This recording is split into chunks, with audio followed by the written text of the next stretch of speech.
Hi, welcome to the supplemental material disc of King-Kong. And roll sound. Now, included on this disc are the 35 post-production diaries, which are the continuation of our original production diaries.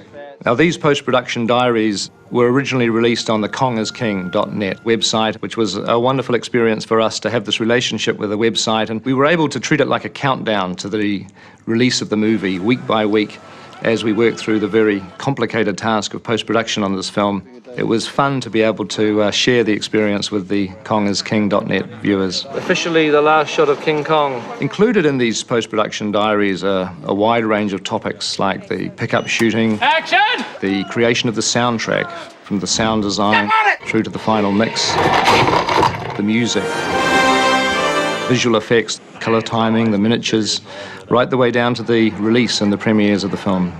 I'm very pleased that these post-production diaries are on this disc because there's a lot of attention in the making of films involving the actual shooting and the photography of the film.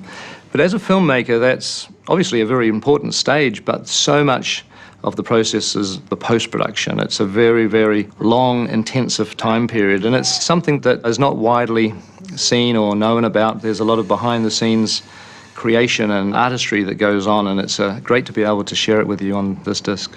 Now, to navigate your way around this disc, there's basically 3 ways that you can watch it.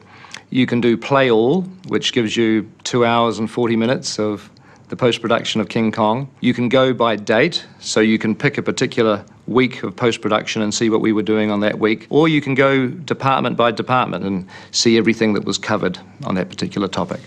Now, also on this disc, there are 2 documentaries created especially for this DVD release. These cover 2 particular important locations in the story of King Kong: New York City in 1933 and Skull Island. As you can imagine, in the making of a film, there's a huge amount of research goes into every single detail, and we wanted our 1933 New York to be very, very authentic. Because everybody involved in the film has to have the same knowledge and the same understanding of what we're making, there's this enormous research goes in, and of course only a tiny amount of it actually ends up on film, because at the end of the day you're making a movie that has to serve the story of the film. But this documentary that we have on New York is a great way to share with you a lot of the interesting research and details that we had. Skull Island is another very important location, and even though there's a lot of the movie takes place in Skull Island, the amount of imagination and creativity that went into the ideas behind it is quite amazing. The zoology, the flora and fauna, the cultural history of Skull Island was a huge amount of fun to see them designed, and obviously the ones that made it into the movie served the movie, but at least we're able to share with you here a huge amount of detail of our ideas and our fun that we had of creating the history of Skull Island that we could never put into the movie. So we hope you enjoy this documentary. So that's probably enough talking from me, and I should just now sit back and let you enjoy these documentaries that go into a lot of the detail and the technical aspects of the making of King Kong. So please enjoy. Hello. This greeting comes from the editorial couch. Finally made it through the shoot, and we're in post-production, and I get to sit in my favourite position on the couch at editorial. So, welcome to the first of our post-production diaries. Obviously we can't talk about how many days shooting we've had because we're now into post-production, but we are exactly 33 weeks away from the release of the movie on December 14th. So we thought we'd count these down. 33 is a special number because obviously the original King Kong was made in 1933. During these post-production diaries, we'll spend some time with each of the post-production departments. There's obviously the editorial department, the digital effects department, Weta Digital, Weta Workshop. We also have a film unit that is shooting, which is the Minis unit. We have the motion capture department. The sound department is starting up. And then eventually, at the very end, we'll have the finishing of the film with the colour timing and the sound mixing. But right now, we thought we should give you an overview so you can see what different departments are doing 33 weeks away from the release of the film. Really exciting though to getting onto it because it has been pretty tricky while Pete's been doing the shooting, so it's really good to get full attention from him. So hopefully we'll move along really fast with the aims to try and get a good sort of structure of the movie done in the next 2 or 3 months, just to see how it's pacing out. God, just splitting this up is a bloody mission in itself, isn't it? Get as much of an idea of how the movie's working as a story so that Peter and Fran and Philippa can think about anything extra that might be needed. What we're tending to do now is just actually going to get into sort of the nitty-gritty scenes where we can actually turn over a few really complicated effect shots to Weta. Obviously they need more and more effect shots to get through the system. Once the shots are turned over, it's feeding Weta Digital with work in a sensible way that all the big stuff's not left to the end when there's no time. But certainly the volume of work that we're putting through the place with all the different departments is definitely increased now that we've stopped shooting, because now that Peter's cutting, the material's going to start flying backwards and forwards. We've got quite a few effect shots to do, somewhere, I don't know, thousands, quite a few to do, and we've got about 8 months left to finish them all, which is somewhat daunting, and we try not to think about it too much, but we'll just keep slamming through it and get there. On Lord of the Rings, we were completing a miniature maybe every 2.5 to 3 months at the height of production. We've now honed that down to a week and a half per miniature. We've got probably 80 people building miniatures in the workshop at the moment, so it's certainly keeping us busy. We've been building miniatures for 4 stages that Alex Funke's department have been looking after. We estimate between now and the middle of October we have about between 1,400 and 2,000 shots. So it just means people have to work faster and harder and find better ways to get things done, which we're doing. We've started up another unit, a second miniature unit, just basically because there's simply more shots than we can do in one. So basically we split the work down the middle. We'll take half and they'll take half. We lifted off long before production began, and we'll probably still be shooting when they pull the plug at the very end. We'll probably be motion capturing up, I'd say, maybe going through to August, September maybe, depending on last ditch shots, maybe October. Motion capturing Kong's way harder than Gollum. It's 10 times harder. For Kong, we're doing a full facial capture as well as full body capture. It's very tricky to capture body and facial at the same time. It's amazing what they can do in films nowadays. All that CG that they do. The sound department, they'll be working on the dialogue for the film and all of the sound effects. Well, basically right now we're in a period where we're gathering all the effects, the ingredients that we're going to use to cook up this big feast. So we're just recording all the different elements that are going to go into making up the effects end of the soundtrack. Okay. So welcome to post-production, and during the next 33 weeks we'll show you what each of the departments are doing, and you'll get to see what happens when the pressure really gets on towards the end. So 32 weeks to go, and here I am in the sunshine with the Venture. This is the full-size Venture, which I didn't actually ever film on this Venture due to reasons associated with seasickness, but there were many different Ventures in the movie. I got to shoot on the full-size set that we had in the parking lot. Very busy and chaotic tonight.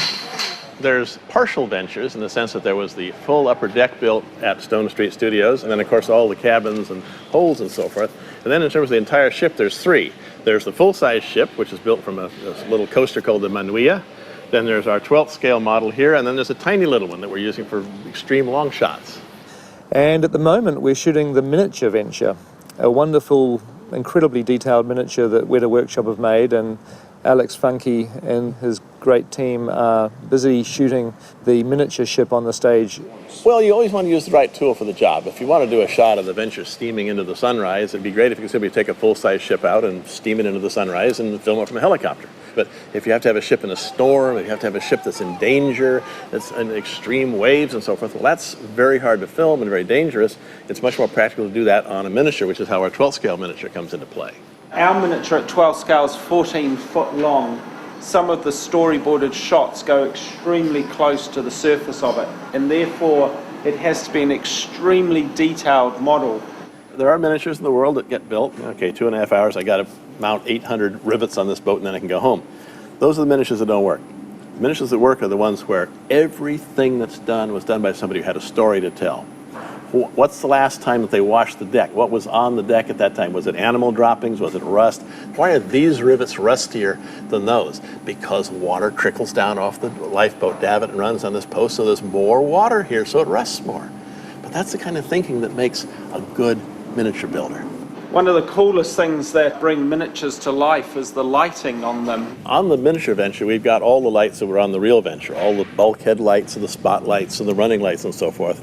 But we want to keep those as a separate piece of film. That's because we need to be able to, when we put the shot together, adjust the brightness relatively of all these different components. So that gets a piece of film that's just black except for just those little points of light, portholes and everything else. Here's a practical, one of the little scale practical lights. It's a waterproof bulkhead fixture. But as you see, it doesn't do much. But, okay, turn that on, please. We have an effects light which creates the glow that surrounds the lamp. So see, that way the two together produce the total effect. As with anything else in miniature photography, it's all cheating. It's all faking something so that it looks the way it does in the real world. One of the tricky things with a miniature ship is not just making the ship look good and lighting it and shooting it. You've actually got to have the ship moving. It's one of those things that if it's not moving properly, you're going to notice it. It's going to give away the whole trick. In the course of working out the ship's movement, a great deal of study was done by the digital guys and by our guys as well, looking at lots and lots of documentary footage of ships in different kinds of seas to look at things like how many degrees per second does a ship in a moderate sea roll. So by using a very simple counterweight process, we can find the waterline of the model and mount the axis point through the waterline. And then as you can see here, just with the slightest of touches, I can actually get the ship rocking.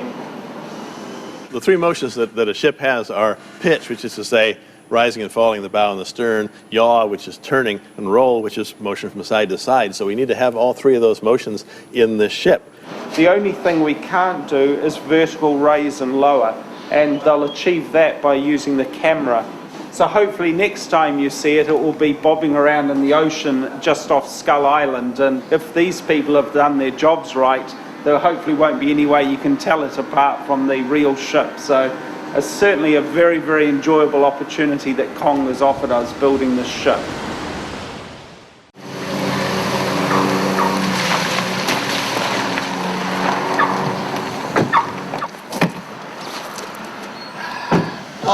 Mocap.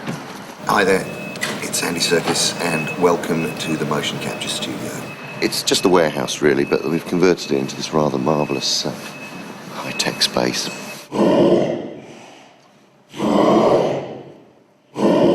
When I think of the fact that principal photography has come to an end, it doesn't seem like that in any sense, way, shape or form, because we're actually shooting principal photography on Kong now.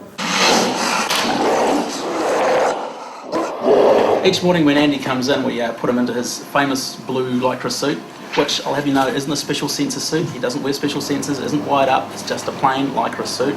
And we put these markers on it, and the markers are little plastic balls with scotch tape wrapped around them, bright reflective scotch tape. I could just turn it off now.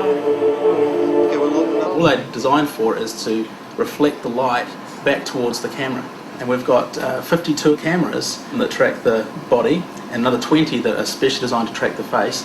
Now each one of our motion capture cameras has a bright ring light around it that will shine bright light out. So as soon as they hit one of the reflective markers, it fires straight back at the camera. So it gets a single bright dot for each one of the markers that it tracks around. I'm lit up like a Christmas tree, and that's fed into the computer, and that data is recorded. So if there's a movement, you'll see all those cameras pick up that movement. So Andy's suit has about 60 markers on it. So between all the different cameras, you can actually track the dot in 3D. So once we capture the marker cloud, which represents where Andy is, we map that onto a human body that moves around our screen. And from there, we have a char map that maps a character onto whatever target we want, in this case Kong. And Kong, of course, has got very different proportions to Andy. The biggest challenges we're going to have is going to be retargeting Andy's motion onto Kong, because they are built so different. All these dots are assigned to specific markers on the Kong CG puppet. That's me. Because I really am as ripped as that little guy. So this next process will map the human motion that Andy provides onto Kong. So as Andy's actually acting this out, we get to see Kong on the screen, and that's shown in real time to the directors who are watching it from the different camera angles we're going to use for the actual shot. So they can see in a second if Andy's performance as Kong is going to match the shot that they want. And that's the beauty of having real-time playback, is that you can actually learn about the character and the way you're puppeteering that character. As it, you know, you can come back and look at it immediately, and then your emotional memory kind of goes, right, okay, that works or that doesn't work, and you make the adjustments. There's some kind of cool moves that are interesting in there, where you're trying to do some of this stuff is looking kind of neat. What we're discovering here is a lot of the writing of the character, a lot of the understanding of the character. It's a very physical space. It's a very experimental space. Philippa and Fran are in here rewriting scenes on the hoof all the time. We are here judging what is going to be dramatically appropriate. It's quite a tough challenge. Working with Andy is really fantastic. I worked with him on the last 2 Lord of the Rings films as well, and he just brings a certain levity, shall we say, to the studio. He's certainly no airs and graces. He's really interested in everybody on the set. He has lunch with us, he hangs out with us. He's a great guy to work with, and he's just so professional on set. He just totally gets into character of Kong before each take. He knows his gorillas inside out. In a sense, there is no difference between motion capture and proper, normal acting. Any actor could do what I'm doing, and the way I would research a role or try and find a psychology for a character or try and find a physicality for a character, there is no difference. And I think this process will actually become part of an actor's toolkit to be able to get up and do this kind of work. It just happens to be new at the moment. So we're in the cutting room, cutting furiously, 30 weeks to go.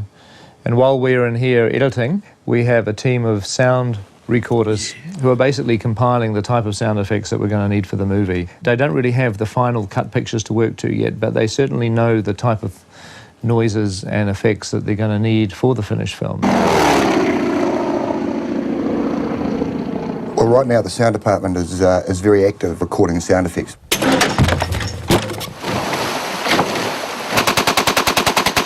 This recording stage that we're in now, this sort of gathering stage, is really fun because there's like this aspect of adventure to it. We're able to get out of the studio into the field.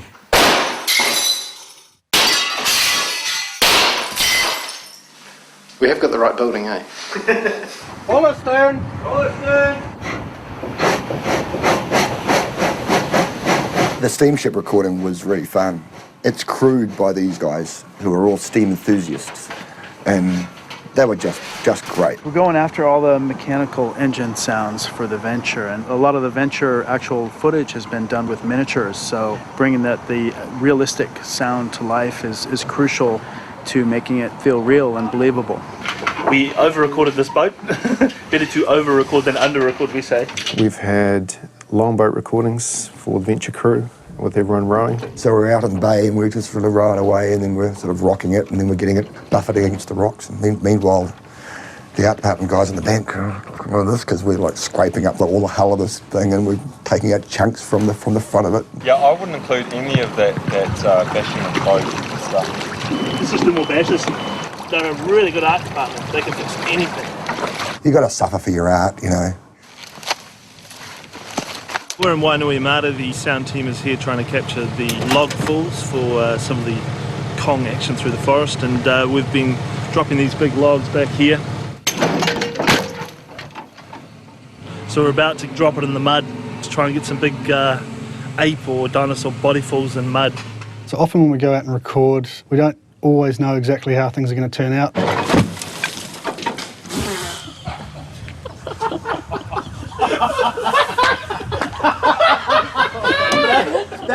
That's definitely going onto the internet. Off again today, another big trip.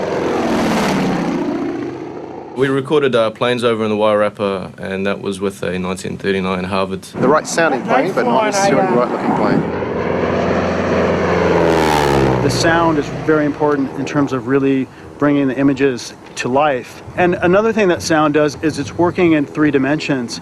And so when we're doing something like the plane recordings, we're very aware of how this sound is traveling through space. Creating a 3-dimensional space actually gave us also an opportunity with the guns to record the guns snapping off the various hills. Primary gun used by the Venture crew. We can actually feed that into processes which can then recreate how the sound was bouncing around the hills with the sounds kind of flying around you, kind of in a theatre. Those are sounds which don't necessarily exist in libraries, and even if they did, we probably wouldn't want to use them straight out of libraries because we would prefer we give the audience a whole brand new track wherever possible, and that's always better. The sound effects library at the moment is about a half a terabyte. There's around 50,000 sound effects, so there's probably about 100,000 individual files. And we've got hours and hours of recorded material that I still haven't had a chance to get into the library because we keep going out and recording more. So it's been full on. It's been a very full on week with more to come.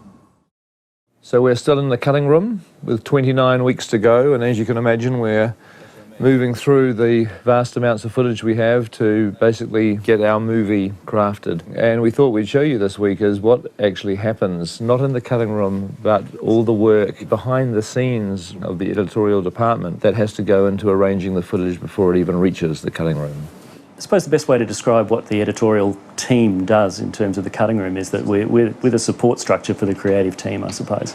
When you're cutting a film, you know, Peter is in there pretty buried each day, going through the material, finding the story and finding the flow of the movie. They're looking to have everything at their fingertips that they've shot, prepared, expect to have ready when they need it to be able to put a scene together. The assistant editors sort all the footage that is shot on one camera roll. They'll break that up into scene, break it up into camera, write descriptions about it, about whether it's a wide shot or a close-up, who's in the shot, put all this information into the computer system, and they will send it to us so that we can have it there at our fingertips and find any shot we need. And out there, yeah. If our flow doesn't get back into them to let the whole thing turn around and the scenes and therefore the film develop, then the whole thing kind of stalls. So we're the engine room to the bridge. At this stage of production, it's late May. We're a few weeks past the end of main unit shooting. We are still shooting. There are 2 miniatures units shooting film, and there's the mocap stage, motion capture, which is shooting videotape still. Oh, they're busy dealing with all the mocap stuff. That we're sending the stuff down to be mocap down with Andy. And obviously there's huge amounts of footage coming in for minis. There's about three teams going now on the minis. Everything has to go into the cutting room through us so we know where everything is. And that might be main unit, second unit, miniatures, visual effects shots that arrive, previous animation. There's been hours of footage to go through. And we're just kind of getting it down to sort of like a smaller amount, so we have a more manageable amount of footage. So far we have about 1.9 terabytes of media on the computers, which equates to nearly 2 million feet of film, or 370 hours of total footage shot. Probably 50 to 60% of that had to have sound synchronised to it. The sound comes in as a lot of separate files, has to be synchronised with picture. Those picture and sound files then get turned into single clips so they don't get lost from each other. All of the shot information gets added to that, so it's got all the information attached to it that it needs. What I'm doing at the moment is just data entry, really. All the details for every shot, like the slate information, what lenses they used, at what speed, descriptions. And then that's put through into the cutting room in a way that they can find it, so they're able to lay their hands on everything, cut the scene, and then turn the scene straight back around out the door. And when it comes back out the door, then we're responsible for making sure it goes in the right form to every other department who needs it, to the visual effects department, and therefore onto Weta for them to look at what they need to build for the scene. Your visual effects keep coming through, updating those all the way through as within the cut, so keeping them updated. The visual effects section of editorial are responsible for turning everything over to Weta to do digital effects and also returning it back into the cut. One of the biggest challenges working on a film like Kong is keeping Weta fed because of the nature of this film, which is very, very visual effects heavy. And there's a whole lot of guys over at Weta waiting for shots to get on with, so just making sure that everyone is fed with things to do while appreciating the fact that cutting the film of this size and this grandeur will take time. The other department that we supply, of course, is sound, so that they can begin to have a look and just see what they're in for, or as the scene gets tighter or turns into an actual reel of the film, they can begin to actually do final track laying ready for the mix. Funnily enough, with all the technology that's around us and all the computers and all of the terabytes and all of the visual effects, I think that for me the most exciting part of my job is actually going and seeing anything on the big screen, getting to sit there in the cinema watching all of the shots. That's when you go, oh yeah, okay, that's what it's about. So, 28 weeks to go, and we're here cutting like crazy. We thought this week it would be good to catch up on some of your questions. So, Theo, you asked, why did you decide to set your remake in the 1930s and not in modern times? There's two answers to that question. The one main answer is because I wanted to do the sequence with Kong fighting the biplanes on top of the Empire State Building. That is such an iconic movie moment. You know, I couldn't imagine anything being called King-Kong and not including that sequence. I think the other reason is it's the last age of exploration, if you like. It's the final time period in which there could be those slight blank spots on the atlas. Greg has asked one of these clever questions which has different parts to it. He says, when directing a scene, what do you look for? How do you know when you've got what you want? And how many takes do you usually like to do? Well, there is no real secret to what you're doing. What happens is that everything comes off the script.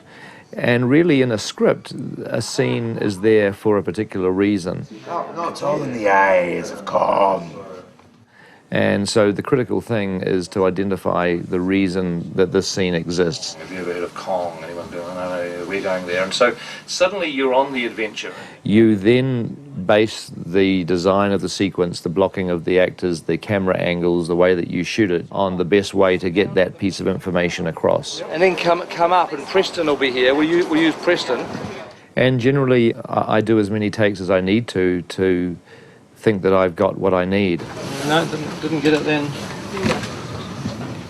There, one more. 22 Alpha, take 20. Mark. It's sometimes great to have choices too, and working with actors, it's often good to shoot multiple takes if you're not getting exactly the same thing every time, but you're getting a whole variety of different ways in which the scene's played, and then that gives you a lot of choices in the cutting room, which at the moment, you know, those choices I really appreciate. Sorry, we'll cut that. That was a bit of a dog's breakfast. The next question is by Rue Boyle, who says, how do you balance the special effects with the character elements in the movie?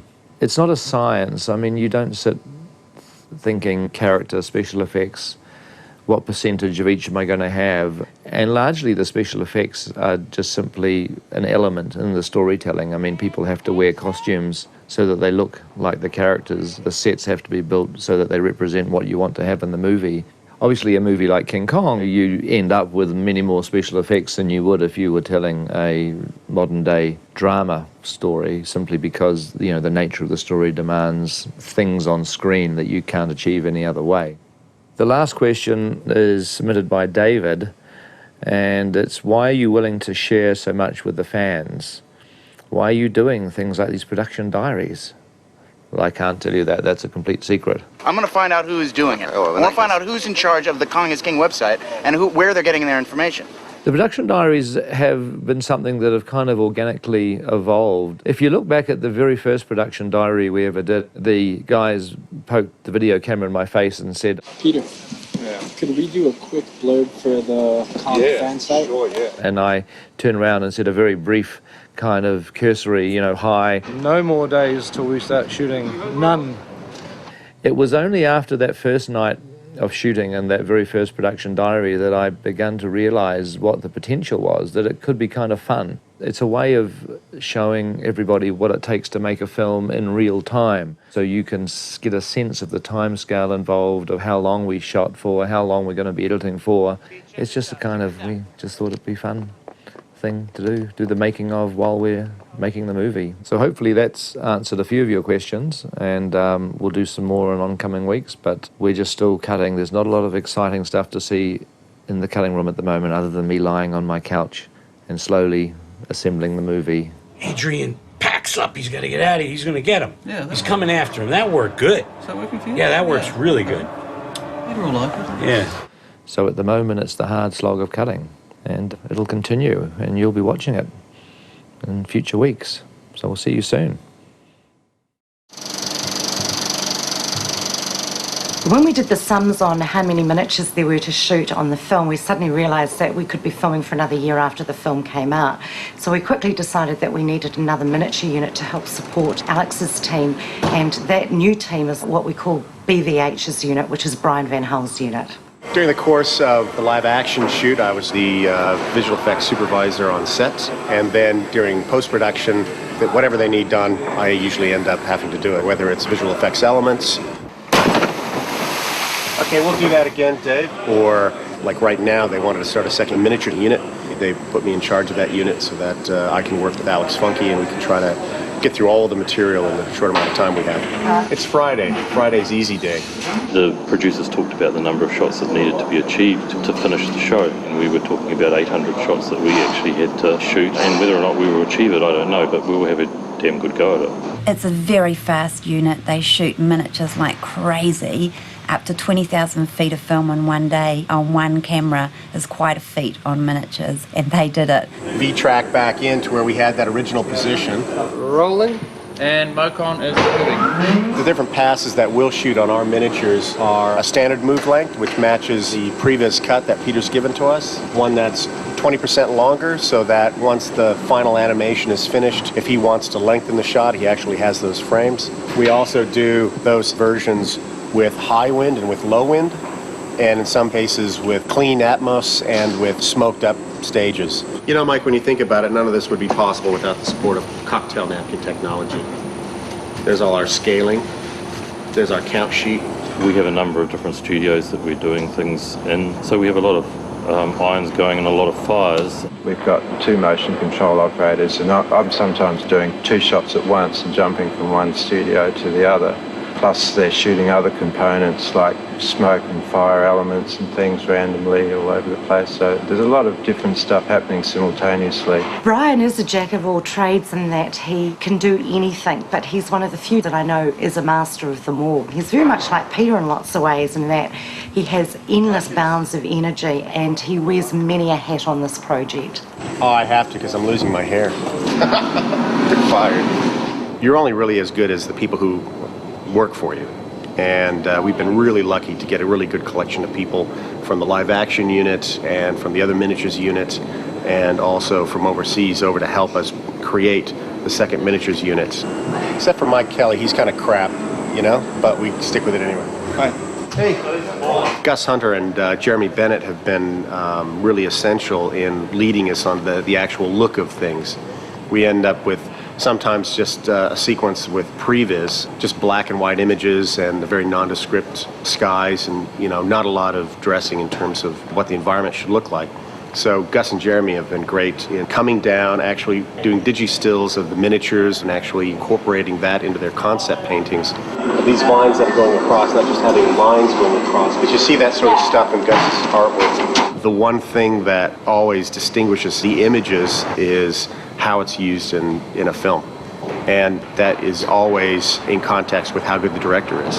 There's really incredibly amazing work that people will never see in movies that just have bad stories and poor directing. You never have that problem working on Peter's films because the storytelling is there, the directing is there. So that's really the important thing about working with a good director, and luckily we happen to have one that lives in the neighborhood. So it's just up to us to apply the technology to it to make it look really cool.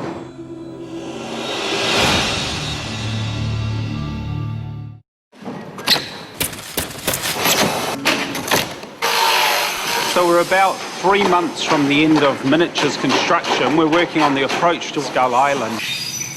The dynamic environments of Skull Island have been predominantly created through the use of miniatures, and therefore it's great to have an opportunity to show you the journey that a miniature goes through here at the workshop. We read the script and then you guys can illustrate some sort of more of a feeling of the action from the script. As is always the case, our design work starts with the script, an initial chat with Peter, but then on to our conceptual designers, Gus and Jeremy, begin creating beautiful artwork that further enhance Peter's vision for the film. Once these are finally approved and we've singled out 1 or 2 paintings that best capture that vision, we then create a 3-dimensional maquette. Peter said to us, make that painting. So that primarily is what we're doing. I made this maquette for Peter to look at nearly a year ago. But it just sits in storage up on the shelves waiting till the schedule is relative to when we should start building it. Its time has now arrived, so the old maquette is pulled out and we begin work on it. We literally slice this little miniature up to give us the information to build the larger scale model. We scale up either by hand off this model, but in recent times also utilising the previs department to drive our ShotBot, a robotic routing table, which automatically cuts out the profiles.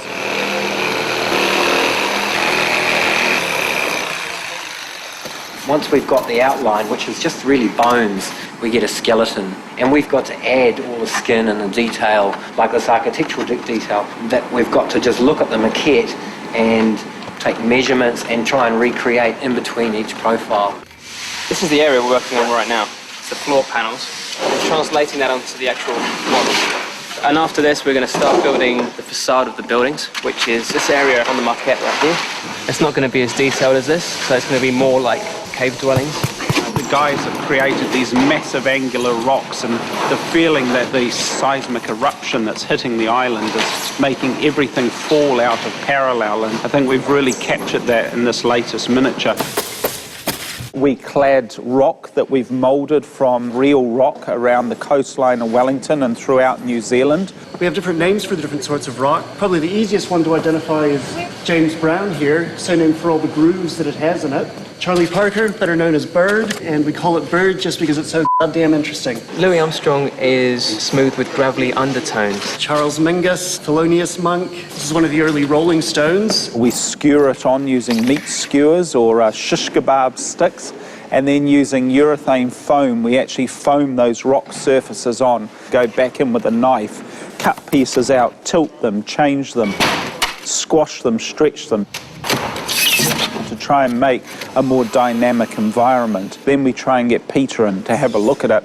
It's a good stage for him to make alterations if he wishes, because it's very simple still to move it around. Very thankfully, in the case of the miniatures for Kong, he's actually had very few changes. He's been very satisfied with where we've taken the miniatures, and it's allowed the process to move ahead at incredible pace. But for me personally, I think the most satisfying thing that I now get out of my job is really watching these exceptionally talented artists create all these neat things. You're working with a group of people that have an unabashed enthusiasm, a passion and a drive to just achieve really great results all of the time, and that's a good place to be.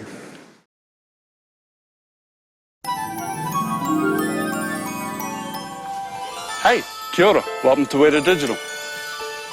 What are you waiting for? Come on in and I'll give you a tour. There's weird things that happen here that can't be explained.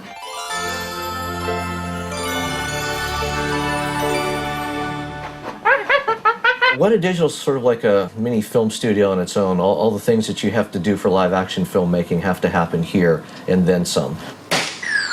Weta Digital is creating all the visual effects for this film. It's been pretty full on. Anything that doesn't exist intact on camera, we put it together here. Things that were shot in blue screen or miniatures or creating characters or computer-generated imagery. So there are departments that have to build models, build costumes. People have to deal with lighting. People have to deal with animation, rotoing, painting, touch-up, compositing, which is taking all the elements and finally fitting them all together and bring all the shots in line with each other. Really, it encompasses anything you can think of when we've got to do it here. On this film, it's not just integrating CG with the live action elements. Sometimes it's integrating live action elements into CG and miniatures. All right, so what I'm doing now is the Kong Rampage, but I gotta fix his tongue. See, it's always something. I'm currently working on these 2 trailer shots that are supposed to be rushed out in the next week and a half or so. So we showed Peter the swamp, and he liked it. He said, looks nice, but it probably looks too nice. He said, we need it 3 times more scarier. Here I'm working on a truck for the trailer.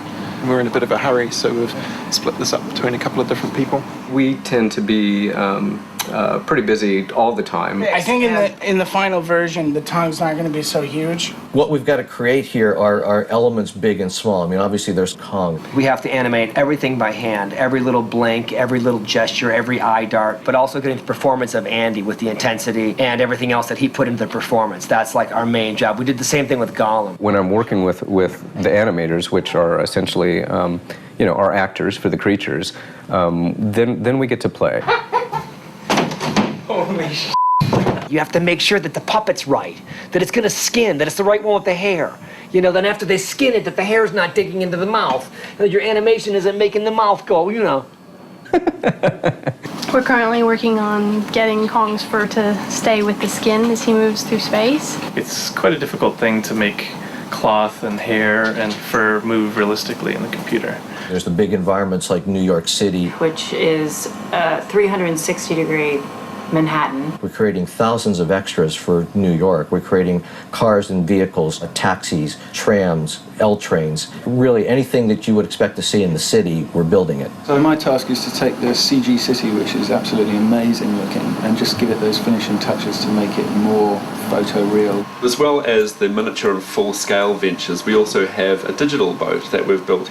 Here's the CG water that we've created for that particular shot. There's, the water for the approach to Skull Island. We've got to create the fog that they're sailing through. The whole ocean voyage, the water simulations, technically and creatively are always very difficult things to do. Skull Island is again, a mix of fantasy and reality. We've got to create all the creatures on Skull Island, anything that you have to do to make the creatures interact with their environment. And, I'm trying to do something really exciting with the tail, get flipping through screen and stuff like that. So. We're creating plants and jungles and foliage and things that get stepped on and trampled and broken and shattered. Fun for the whole family. We've got to create costumes for all the digital doubles. We have to create the digital doubles. All the main actors have a digital double for some of the action scenes, things that are too impossible to film. We have a little dinosaur sequence in the movie that there's quite a bit of interaction, quite a bit of running. There's going to be a lot of running and a lot of biting. That's what we do. But here's the perspective. People have like one shot they're worried about or a couple of shots they're worried about and they're working on them and they love them and their shots are beautiful. But they're like working on a couple of shots as opposed to like Pete working on the whole movie. So you think of like the mind load and we can handle it, a couple of shots. Everything we do, no matter how much we have done before, is always a challenge. And so far, we're doing really well. Today, we've got 25 weeks to go before the film's on the screen. That probably gives us about 20 weeks to finish the movie. So that sounds like plenty of time. Maybe I'll take a few days off. Yeah. Hello, here we are, 24 weeks away from the opening of the movie. And I guess this week, the most exciting thing has been the release of the trailer. Certainly very exciting for us because it gives everybody a look at the movie for the first time. Herb, get the camera. We thought this week it would be interesting to show you the process of how this particular trailer got made.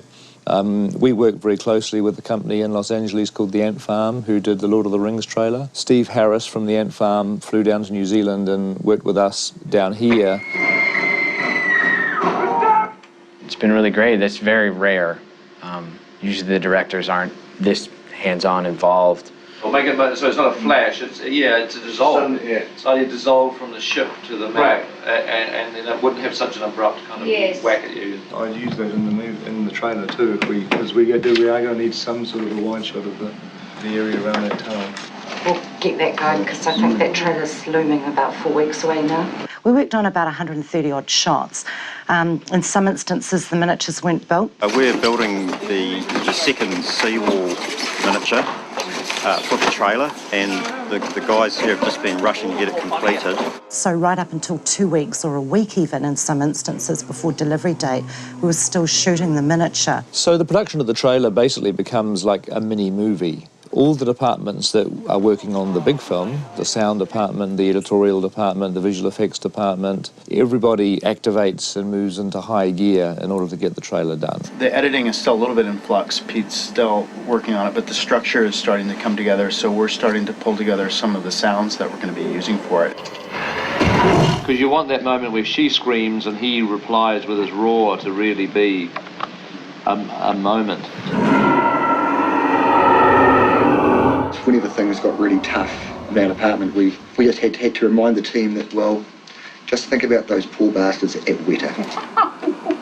From day to day, the shots that are in the trailer changes from 20 or 30 shots to a lot more. We just got a new one in, and it's completely different shots than it was before, but that's okay. Some of these shots are still in the previs stage, so they're just concepts, and nothing's done for them yet. Probably 90% of the shots in the movie have some sort of visual effect, whether you will ever realize it or not. One of the key decisions was how much or how little to show of Kong. We really felt very strongly that we really did want to show Kong because King Kong has so much more to offer its story and its themes and its character than trying to make a big mystery out of what our gorilla looks like. You know, we're still working out what Kong looks like, and you know, and Peter wants him up on the screen. He's got to be great, and he's got to be done. So we're just hammering it into place at the last minute. We have got very little time to finish off a lot of shots, but I don't think that's a problem. I think it's good to have pressure to get, you know, the creative juices flowing. I'm working on the swamp look right now in some of the adventure sequence. Just tonight we found out that we need to get some natives going. Tomorrow, she'll have more shot suggestions or effect shot suggestions that will give an aneurysm to somebody somewhere. Of course, everybody freeze frames and examines it frame by frame, minutiae, so we have to be a wee bit careful. Actually, one little interesting thing with this trailer is there's one significant shot in the trailer that's not actually in the film at all. I'm not going to say which one. I'd say 50% of it won't be in the film, knowing Peter, the way he works. And like we shot shots for the trailer that weren't in the trailer as well. I was really thrilled by what I saw in the trailer of Kong. I can't wait to see the final film. I think the event of seeing what's coming on the event movies is an event unto itself. 6 months seems like a long way away.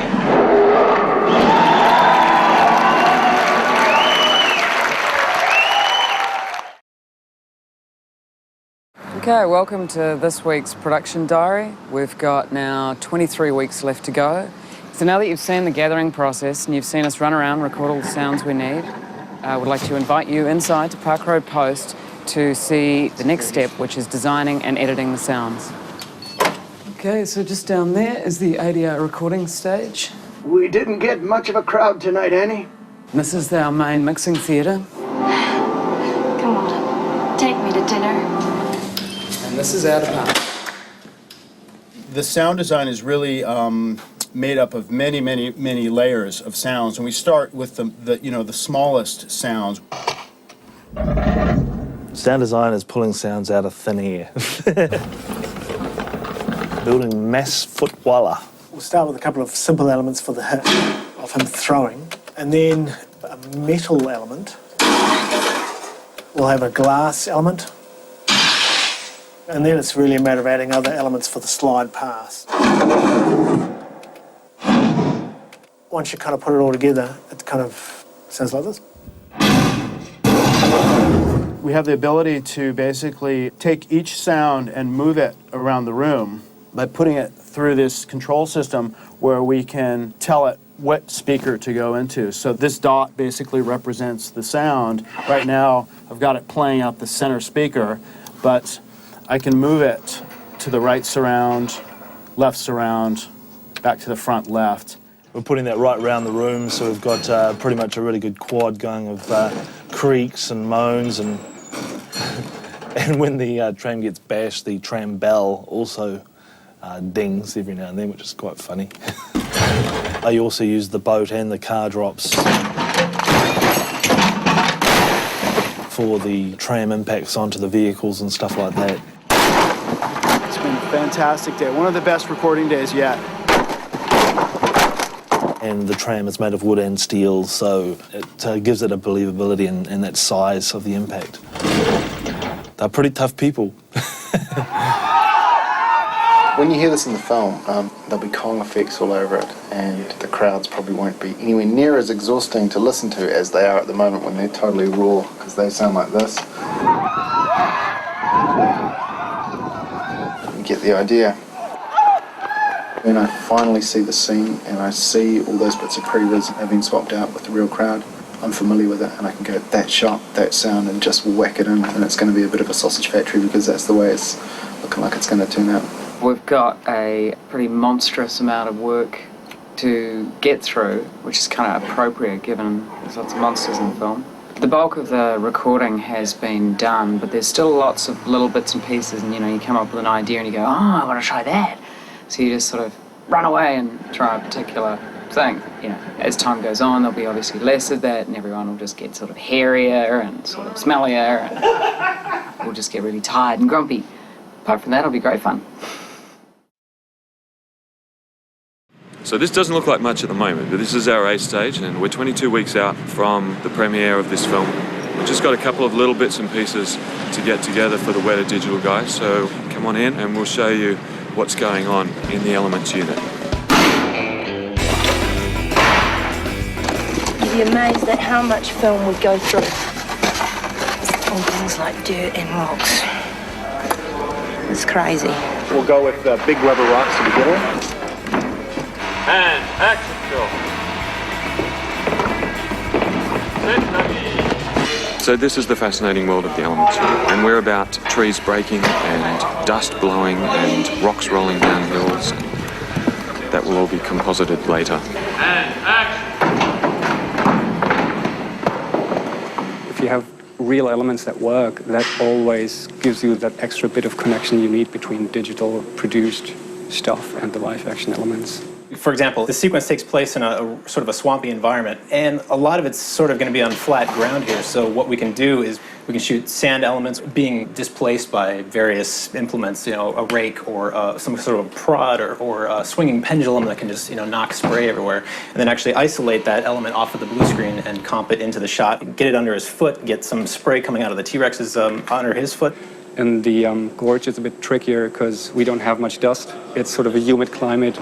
It's a lot of rock surface, so we have to be a bit more elaborate about how to make this foot contact work. Foot contact is basically one of the most crucial things in this whole sequence because you see a lot of big Bronto feet touching the ground, stomping right in front of camera, and if you don't see any reaction to that, the audience is not going to buy it. If you were to just look at any of these elements when they were shot, you know, if you take a cricket bat and just whack the sand, it would just be this really small spray. Because essentially, you know, you're talking about something maybe just an event happening that big, but if you shoot that at 48 or 60 or 72 or 96 FPS, suddenly this little spray can look like a mountain of earth being disrupted, you know, and you actually play it off like it is coming from, you know, Kong's foot, who could actually grab a human being, you know. And a lot of the times it actually looks better, you know. We get a real looking effect, and yeah, it's quick. They can be here and have input into the look of it straight away. And you know, at the end of the day, they've got finished composite pieces. I think we went into this thinking very generic because there's a whole lot of the film that hasn't even been turned over to us yet, as far as the effects are concerned. And considering the amount of stuff that we shot, hopefully we'll have enough in the bank for what's coming down the road. So that's it. That's pretty much wraps up the Elements unit. Hopefully we've got what they need, and maybe I'll see you again in a couple of weeks. And we've got some pickups going on with our fabulous cast.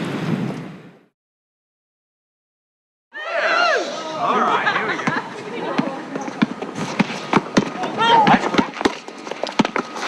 All right, what is everyone doing to get ready for pickups? Well, we're having a meeting about what we're going to do. A department bonding thing. It's therapy. It's good therapy. So here we are, we're 21 weeks to go. And this week's a busy week. We're preparing for pickup shooting. What are pickups?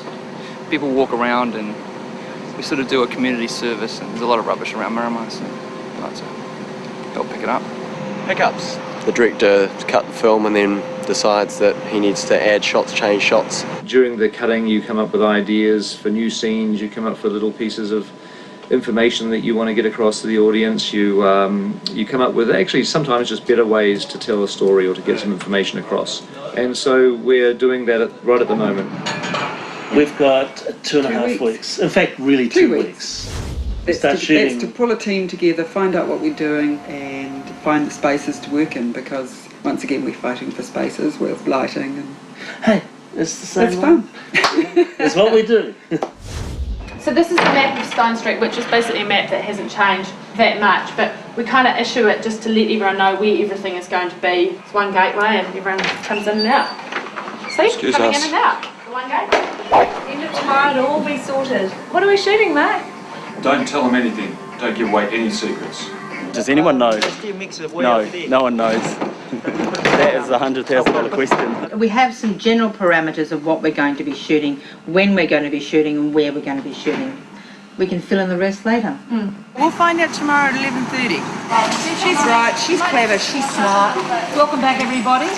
Andy Serkis is here and able to work, so we'll do some new shots with Andy and Jimmy. It's interior Denham's cabin because we have no exterior. Do we? No, we don't. No. So here we are. We have 1 week to finish building our sets before we start shooting pickups, particularly in K stage here. We're putting in the ship's hold, the native village part of, and some generic jungle. All the sets are in storage and it's just a matter of pretty much piecing them together. Even though it's not quite that easy, but this is just for our use for continuity, so we can put things back together as they were. We're just going through the testing phase at the moment. There's about 280 odd space lights rigged in there. Got 6 40-foot container loads of gear coming in from overseas. 14,000 metres of wheel and cable we've got.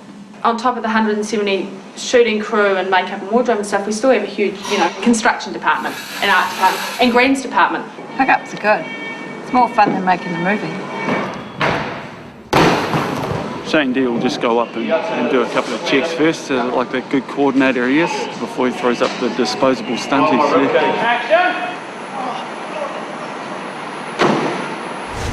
At this stage, we're in the process of converting one of these lovely chorus girl wigs into a Jimmy double that hopefully you will never see on the film.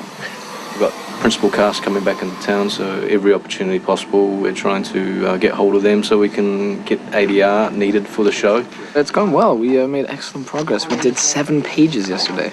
You should, because there's no such thing as a slow death, see? Not at the end.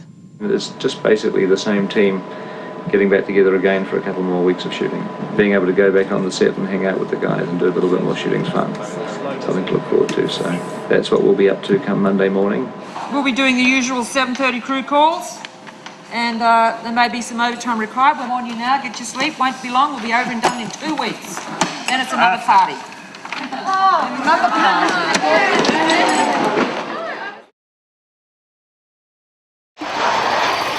How's it going, man? It's good to be home. We heard they needed us, so we flew in to take care of business. We're here. Everybody's warmed up, ready. I'm excited to be here to see all the peeps again.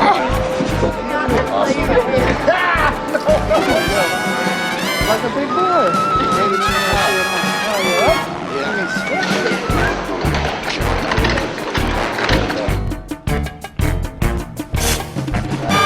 Here we are, team starting to assemble. We're actually ready with lighting. We're ready with lighting, we're ready to shoot.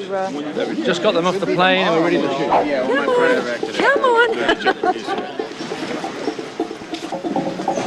Yes, that's how it was. Boom. What's special about today is I'm here with all my friends, and we've got some nice rocks, still photographer, crew everywhere. This is the earliest I've been up in 4 months. Wave, say hi, we're back. Good. See, that's what's special about today, because we're all here.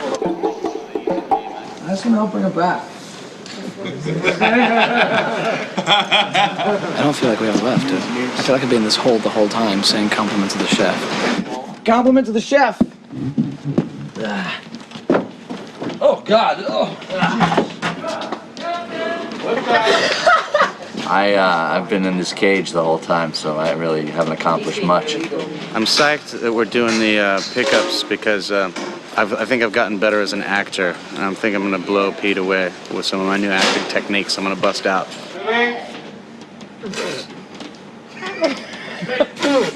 Hold up. Wait. I hope I look exactly like I did back then. I think it was like 3 years ago we first shot this scene. So what we've done is we've gone through the scenes that we've shot already, and we're just going to stick in little pieces, and occasionally we're going to shoot a new scene. Hey, nerve rattled, looking around. So this is what the well-dressed man in the jungle should be wearing. The gun, the knife, the rope, the hat, the slicker. It was constantly like this with Brophy over here while shooting. He was just consistently looking for attention. He's right. Next setup. Move. Everyone's running around getting ready. It's been a few months since we were last on the set shooting. We assume that Jamie is kind of, hanging on to something like this. Yeah. I love my job. Roll out of bed, roll onto a tree. We should just do one more grab bag. That was pretty good. Almost at the end of our first day of pickup shooting. Going well. Back in the jungles of Skull Island. And action. This time, it's a really interesting part of shooting because obviously, there's part of you that would love to shoot, weeks and weeks and weeks of pickups. I mean, why wouldn't you? Because there's always so many new ideas. But we're pretty pleased with this film. It's a fairly tight, linear piece of storytelling. And cut. Cut. Thank you, everybody. Sorry we broke you on our first day. We'll get worse.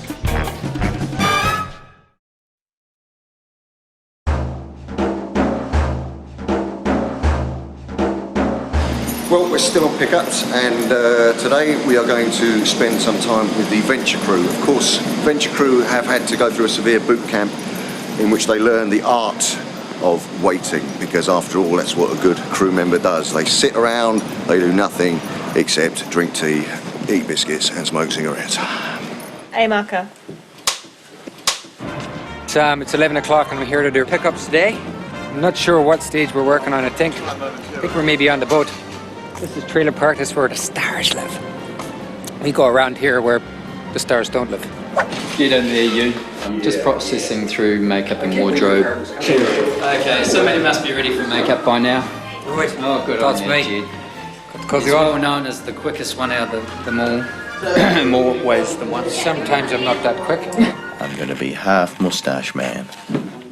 Hello there. What do you think? And we get into our costumes and our makeup, and then they tell us what scene we're doing, and we get on set and we put on our gear with its guns and ropes and whatever other stuff we've got. The rope's on the wrong side. I'll have to change it over. Nope, that's wrong. That's exactly how it went before. And there we go. We are ready to go at a moment's notice. Oh, that's right. Shouldn't be too far away, Jim. Seems to be a little unsure who may be required at this stage. Island.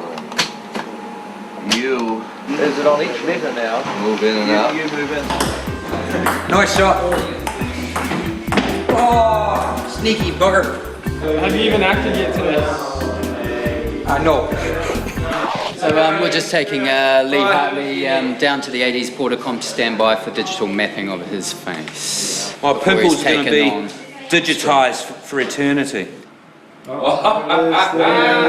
Bastards!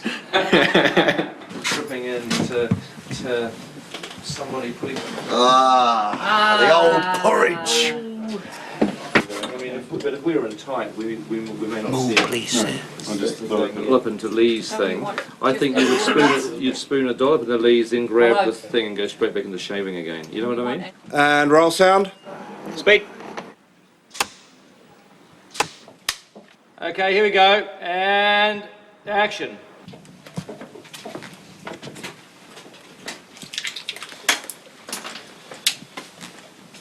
Cut. All right, call that. Closing one eye.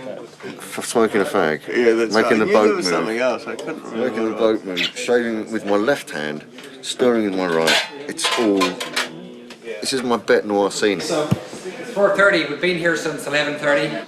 Shouldn't be too far away, guys. For the last 5 hours, we're sat around in costume having amazing conversations with each other about brilliant things. So I've got my Tenacious D album and I was going to get Jack to sign it. Is that right? And that's a wrap, folks. Thank you very much.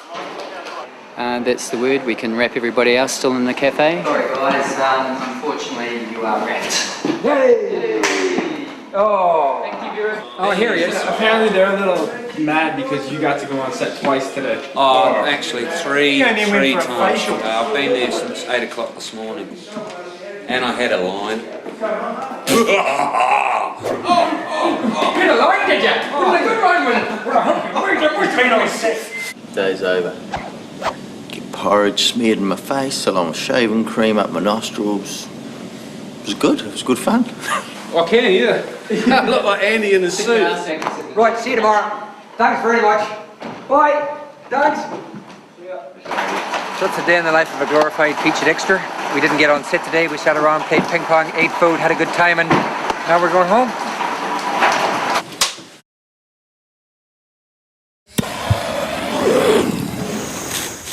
And action.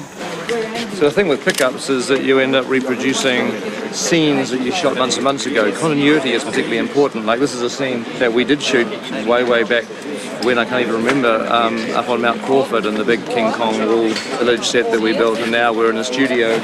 We don't really go on location, don't go outside of the studio for pickups, you just simply recreate wherever it is, whatever it is gets built in the studio. It's amazing what you can get away with actually. As long as you got those big wide shots from the original shoot, these pickups all tend to be much tighter, you know, close-ups of people's faces saying dialogue. Camera equipment. I left it on the shelf. Okay, cool. Yeah. Do you want to get one very simple page? No, I've asked them to. Yeah. Continuity is very important. Victoria Sullivan becomes somewhat of a hero during these pickup shoots because she has to look at actually where people's hair was hanging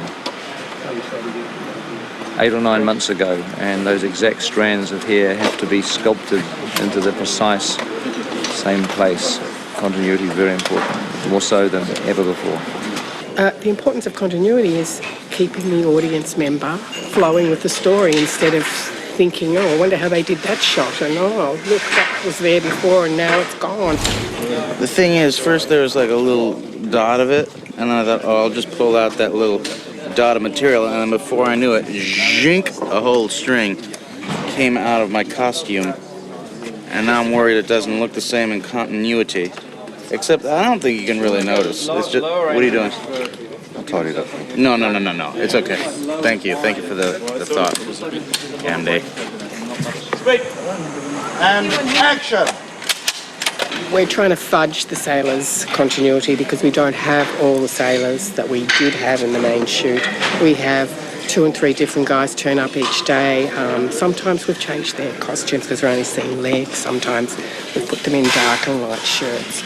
If you're really smart, you'll see a sailor that's in one place and another place at the same time.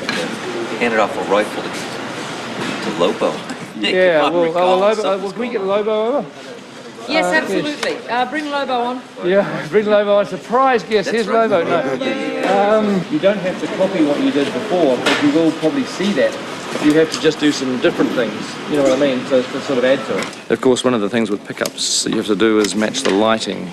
Water, which we may have done for real in the original shoot, we now, we use various lighting effects to simulate the look of a ship travelling at sea.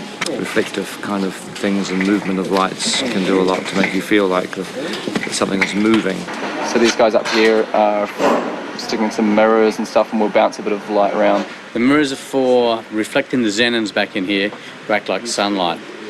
They're jungle mirrors, so basically I can make 4 shafts of light out of 1 lamp. And basically they're on that grid up there. That whole grid moves around, so it makes the sun move around. Yes. Wrong movie. It's the wrong film. He's on the wrong set. Hey, thanks guys. Thanks Andy, thanks Jack, thanks Evan. Wrapping you guys, we'll do Lambia Store in the morning. So that's 1.5 weeks of our pickups down, only half a week to go, which actually means only 2 or 3 more days shooting on King-Kong, and then we're done. Maybe. So wait and see.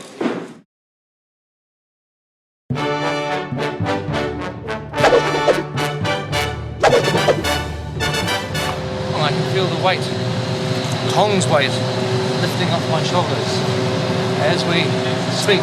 Let's just pour a little, and as soon as you hear the pouring, stop pouring. Pour a little. I will pour a little. What about this one? I will pour a little. Tell me what you think about this, though. What do you think about this? Action. No, not for me. I can't afford to get smashed. Cut. This is the Edgar Wallace original Kong script. I see it with mine own eyes.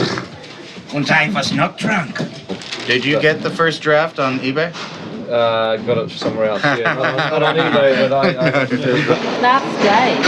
Is it? There won't be no more paid tomorrow. No more money?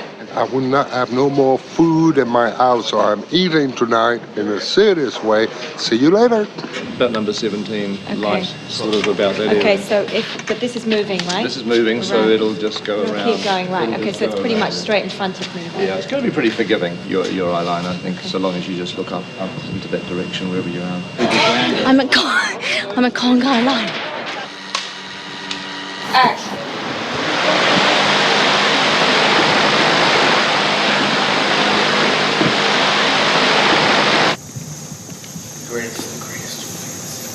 And action. We're going to donate the proceeds to his wife and kids. Okay, good, reset. What are you going to miss the most? Probably you guys coming and asking me questions. Unemployment. Here we come. Quite sad. And you're going to get me into trouble now. Just for variation. Okay. Set. Action, Naomi.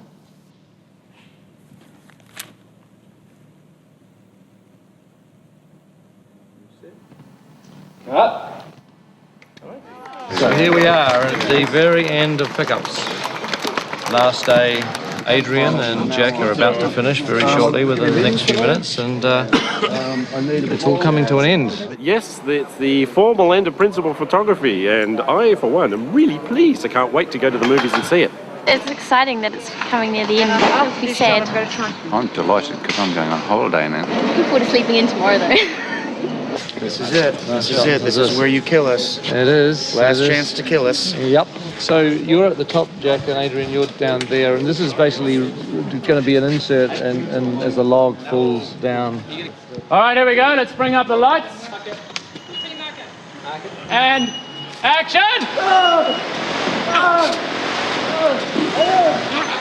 Hang on!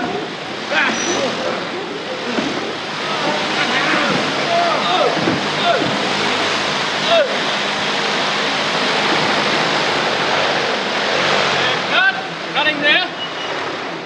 Cut. Officially the last shot of King-Kong. Video diaries, get the last shot. December 14th, coming your way. Theatre near you. Probably deserve a drink or two, don't we? Yes, we do. Here's to the motion picture business.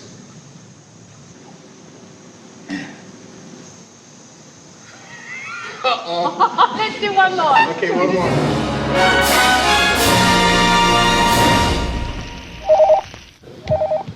Rep, whatever. Minute is shoot day 320 and counting.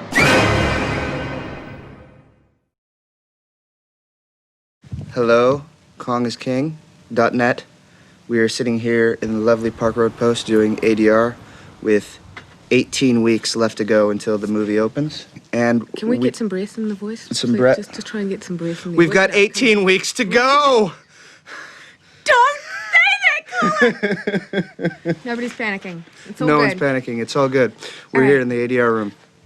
Check it out. Shut up and get to work.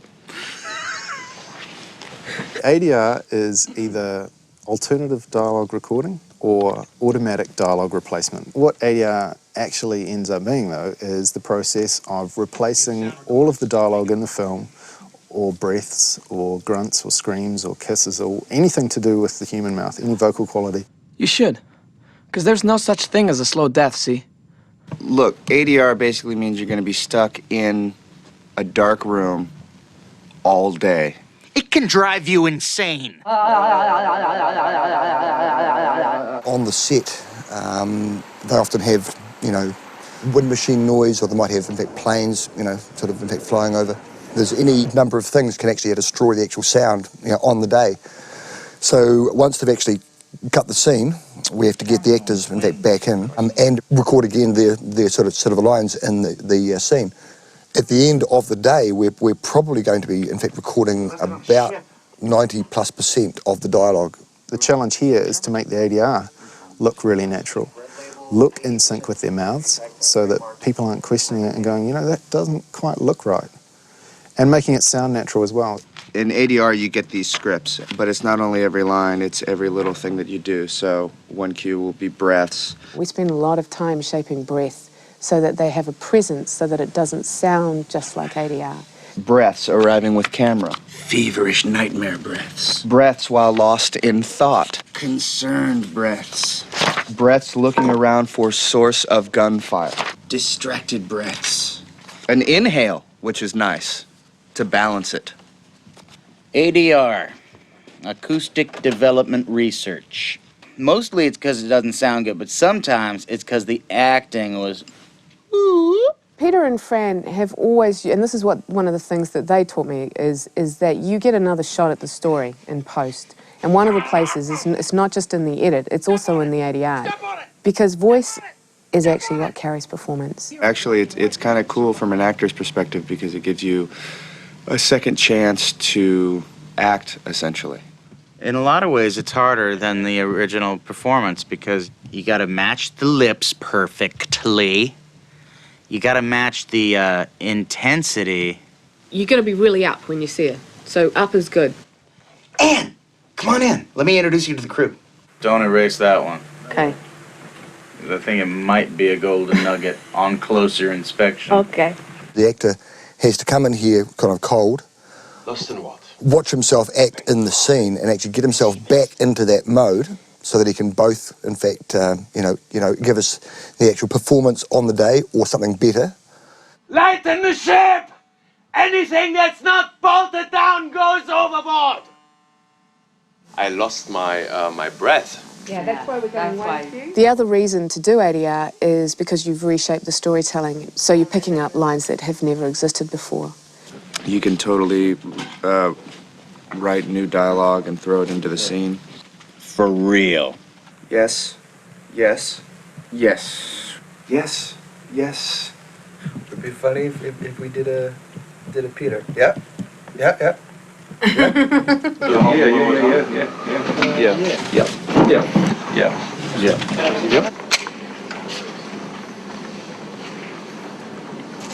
Do a little homage. Yeah, a little homage. Yep. Yep. Yep. Cool. That was funny. That's Pete. What's the hardest part about ADR? Getting Jack Black to keep his pants on. It's pretty hard. I feel like I could hear my pants a little bit wrestling. I can hear the pants. Let me take care of that. That's better. Let's do it again.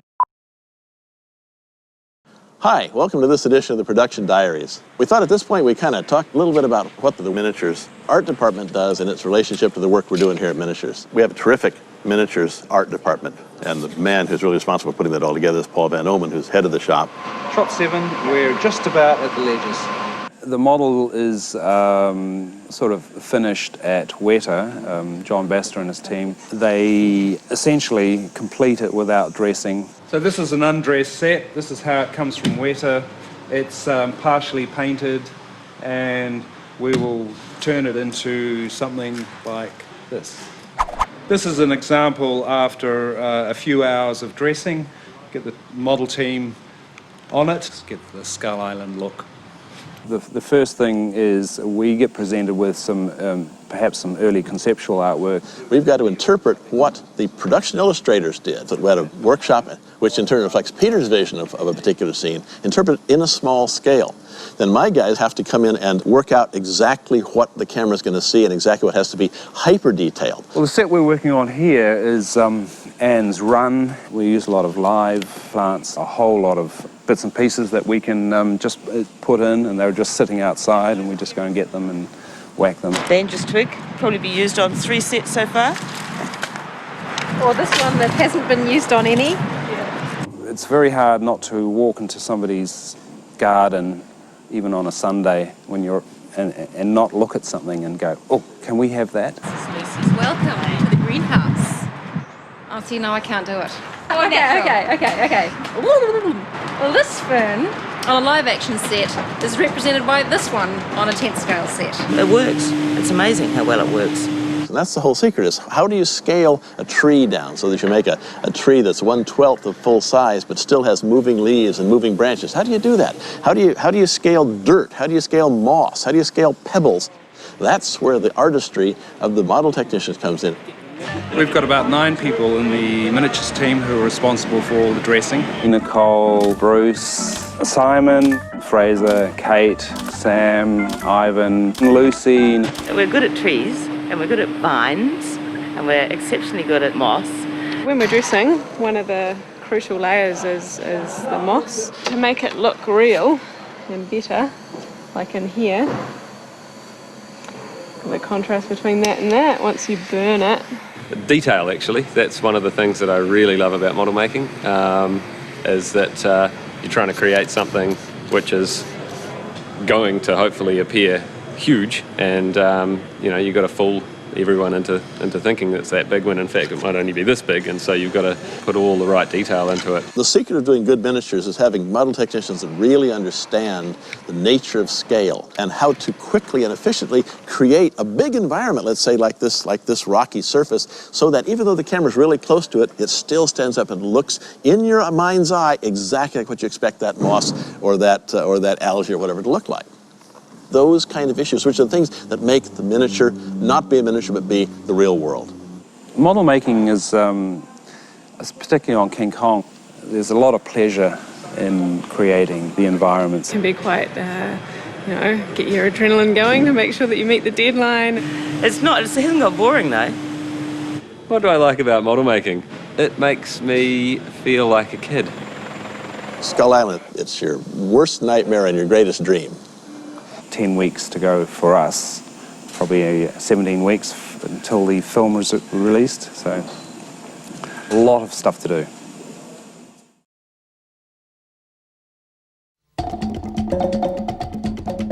Oh, hello. 16 weeks to go, and it's very busy. It doesn't look very busy at the moment, because I'm sitting here talking to the video diary. But the real work is obviously happening very much in the digital department at the moment, and one of the most busy areas of the digital world is the rotoscope and paint department. So we thought we would devote our production diary this week to genuine unsung heroes. These are the people that make the shots look as good as they look. They take them and they do what they need to do to have them ready for Kong or creatures or backgrounds to be inserted in. Behind me, I'd like a big killer whale that jumps over the ship, and I don't even notice it.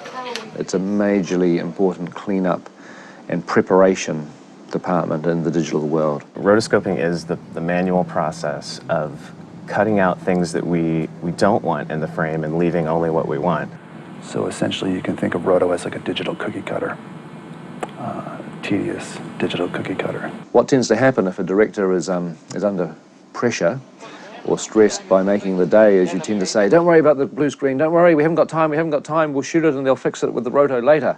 Well, these are the team that do the fixing later. We will work on 98% of the shots that are in the movie of Kinг-Kong. This is what the shot looks like when you first open it.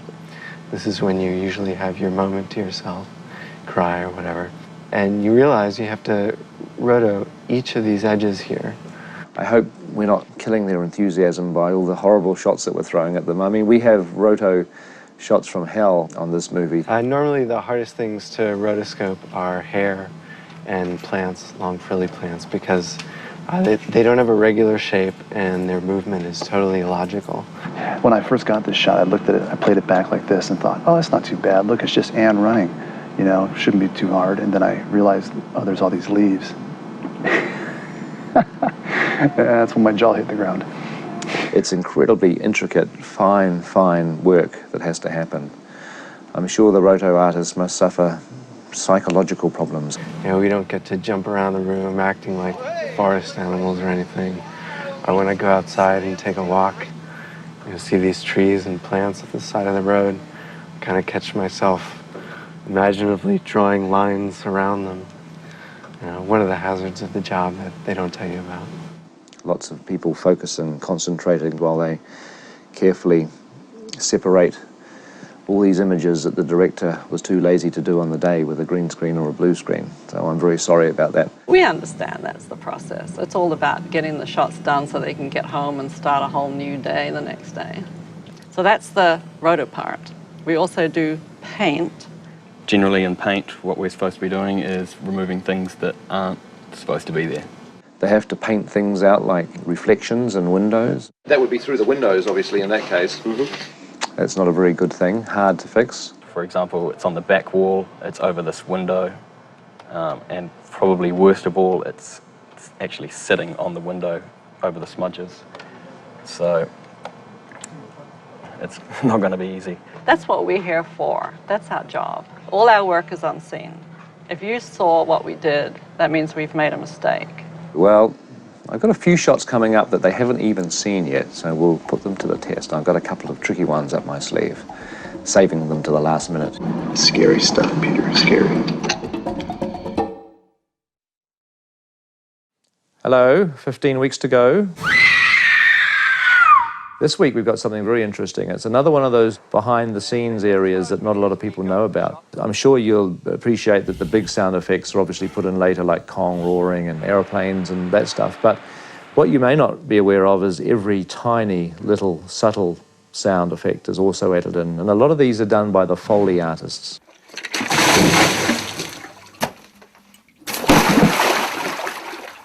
Foley is actually named after a fella by the name of Jack Foley, who started the whole process of putting sound effects in sync with pictures. Foley, yes, is basically replacing every human movement that happens in a film. Actors do what's called ADR, and they replace their dialogue, and then we go into a sound recording studio and recreate everything that you see.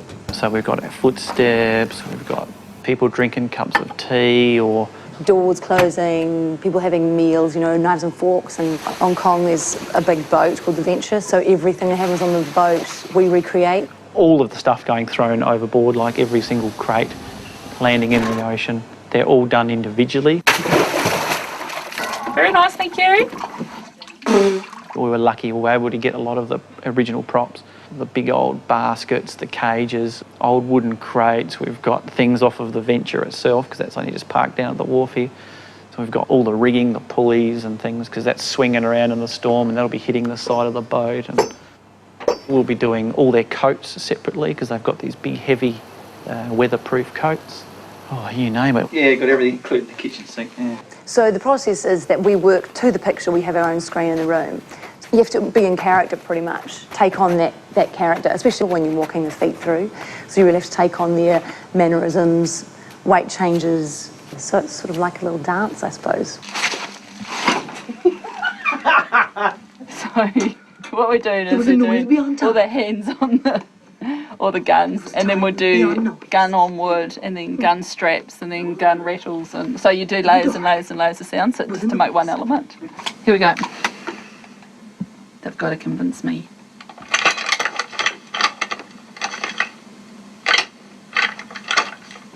Cool, that's good. For Skull Island, where there are the natives, we wanted to create a different atmosphere there, so we gave them a little signature sound, which is the skulls and beads they wear on their necks. Is it me? And then there's also the thousands of feet when they're all trying to sacrifice someone on the island. All I can say is ouch. We also wanted to make the island have an own atmosphere, so it sounds different than anywhere else. So we gave like creaking bamboo sticks and just, you know, certain things that would give it more of an atmosphere.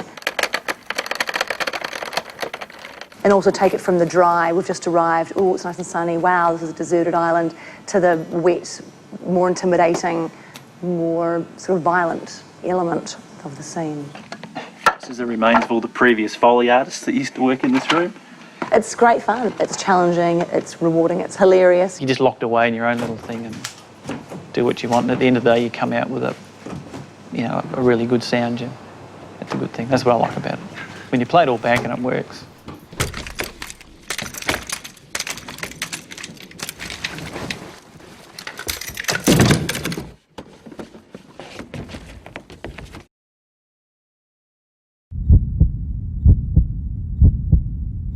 Weeks to go, don't panic.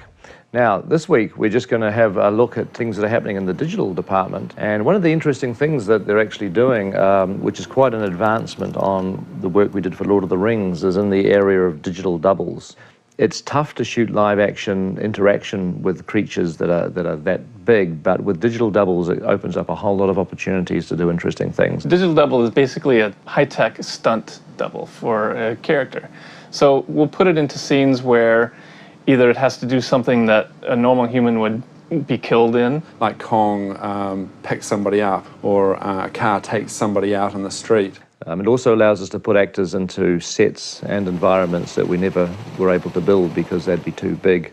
And it's much easier to use digital people rather than to have to shoot actors in front of blue screens and somehow fit them in, because that process has limitations. And yet with digital doubles, you're really unlimited in what you want to do.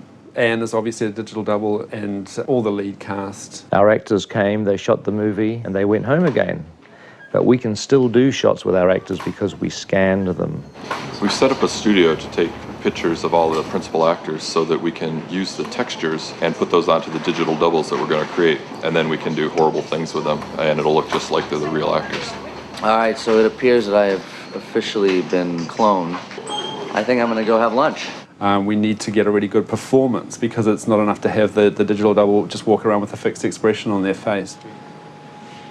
Previs man, a winner every time. Can't beat Previs man. Creating a digital double, it takes many departments within the facility to do so. Starts with modeling. The creature department goes to textures and shader department for the cloth simulations, the skin textures. Then it goes to lighting, where we're lighting the digital doubles into the shot and making sure that it looks seamless. For the digital doubles, it's always a little bit more tricky because you want to be sure that they look exactly like the actors that you shot. So we have to be perfect. There is no room for freedom and creativity and imagination too much. And it starts from creating a perfect replica of her face and her body. We scanned her face, and that's what we were using. So at the end of that process, you just end up with a gray version of her. We have people with Photoshop and 3D paint tools who actually created textures for her. Painting Naomi has been the biggest challenge that I've done because she's got beautiful skin, so it's very hard to replicate someone whose skin is so good. But then there's also the one slip. First of all, it's clean, and then she gets wet, and then it gets torn, and then it gets a bit more torn, and then it gets dirtier. So we have to match, every little nuance. You also have people at the same time working on the animation rig, so people who are going to decide where the bones are, where the muscles are. First step with digidoubles is having a way for the animators to put motion onto them, and for that we need a low-res puppet. Basically it acts a little like a marionette. You're able to grab the various controls that we've added and pose the puppet. So we'll take a kind of naked digital double and put clothing on them and make it kind of look natural. And that's what they give me. And I use those textures to make her believable. So at the end of that, she looks like a perfect replica of Naomi Watts with the proper colors for her skin and the proper hair as well. For someone like Anne, who's such a feature throughout the movie, and we don't want to throw her off a cliff, and we don't want to do anything dreadful to her, but we can do it to the digital double. We come up with crazy stories, and the technology allows us to, today to create them. Of course, digital doubles will never replace actors. I mean, that's the big fear, and I think it's a lot of old nonsense, really, when people say, oh, well, we won't need actors anymore, we've got digital people. But, digital people don't have hearts and souls, and they can't provide everything that an actor can provide in a performance. It's you.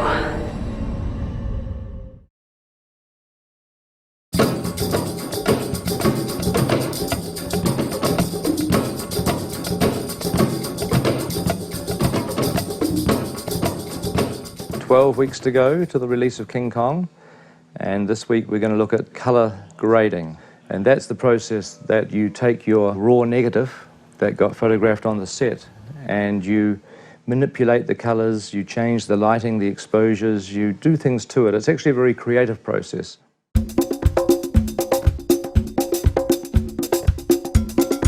Here in the scanning and recording department, we get the film in its physical form and we convert it into the digital image, which then goes off around the facility for the artist to work on. The film comes in onto this machine here, which is the RE laser film scanner. It's the newest scanning technology you can get, and we can start the scanning process.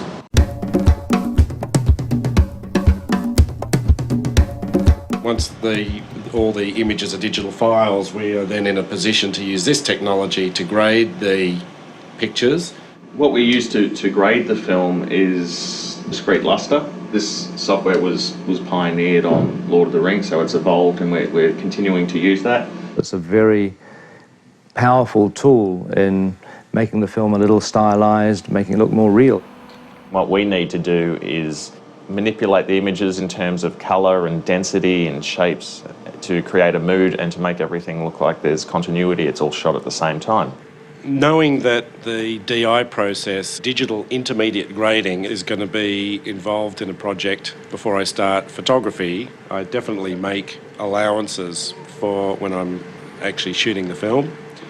I generally deliver knowing that it's going to go into this system a much healthier negative, which means it's just got a little more exposure, or I overexpose the negative a little, and that's to make sure that we have full access to all the information in the shadows and the highlights. What we normally do is to scan the entire movie, but we take a few selected sequences from throughout the film on a reel that's maybe 20 minutes long, and we create what's called the colour Bible. I've gone through and selected 2 or 3 shots from every scene for the entire movie, and then we've put looks on all of those, and then we show them to Andrew Lesney or Peter Jackson, and then once they're happy with all of that, that's the reference that we use for all the scenes as the scenes are actually handed over to us.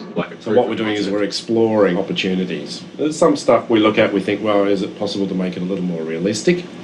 Is there, something wrong with this picture, or, is it, that the highlights need a bit more of a lift, or, will it be sort of more interesting if we move it into a slightly different time of day? What we'll do is we'll then firm it all up so that, you don't know that there's been a grade there at all. The colour timing can do a lot to change scenes that are shot like in daytime and you want to make it look like night. So if you want to darken a scene down, you can do that, but you may not want to darken somebody's face. So you can actually isolate the person's face, darken the rest of the frame, but keep the face brighter, or the eyes. We need to bring out Anne's eyes because with the colour correction that I've applied to the image, her eyes are starting just to lose a bit of life. So what I'm working on at the moment is actually trying to bring that life and that vividness out. And of course, with King-Kong being 1933 period setting, we're using the digital colour timing to give it a look that's not contemporary, that just has a slight stylisation. With this scene here, this is how the shot came in. It's all quiet. It's a bit of a wash over there, a yellow wash of this entire scene. When Peter turned this scene over to us, one of the things he said is, let's see if we can get some separation in terms of density and colour, just so it's not all one colour. So it was our job to try to extract some stuff out of this. The jungles of Skull Island are a really important aspect of the look of the film, and the colour timing allows us to pick little pinpoints of light that are shining through the leaves and burn those out, give a lot of depth to what is essentially our composited miniature jungles. And then we record it back out onto film, which will be how it's viewed by the general public.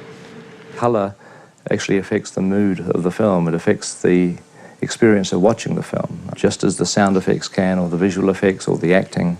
The colour is often overlooked, but it's a really, it's a key part of the creative process of a finished film.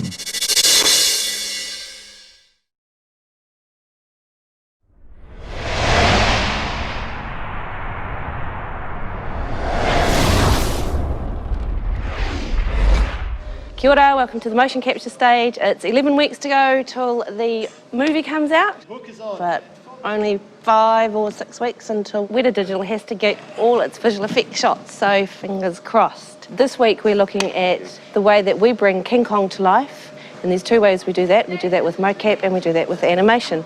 This week we're looking at the motion capture and especially the motion edit side. So it all starts here in the motion capture stage. We put a lot of dots on Andy. Andy, how old are you today? 21. That's gorilla years.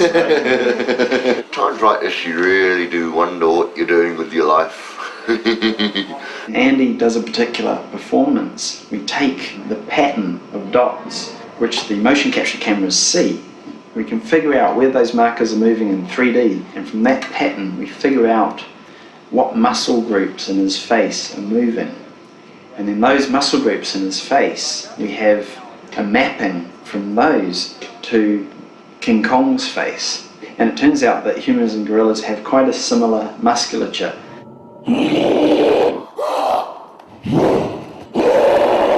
The motion editing process involves taking the data that is captured on the day when Andy's performing on the motion capture stage and then it's refined, cleaned up, and enhanced so that, you know, he feels like a 24-foot gorilla rather than an actor.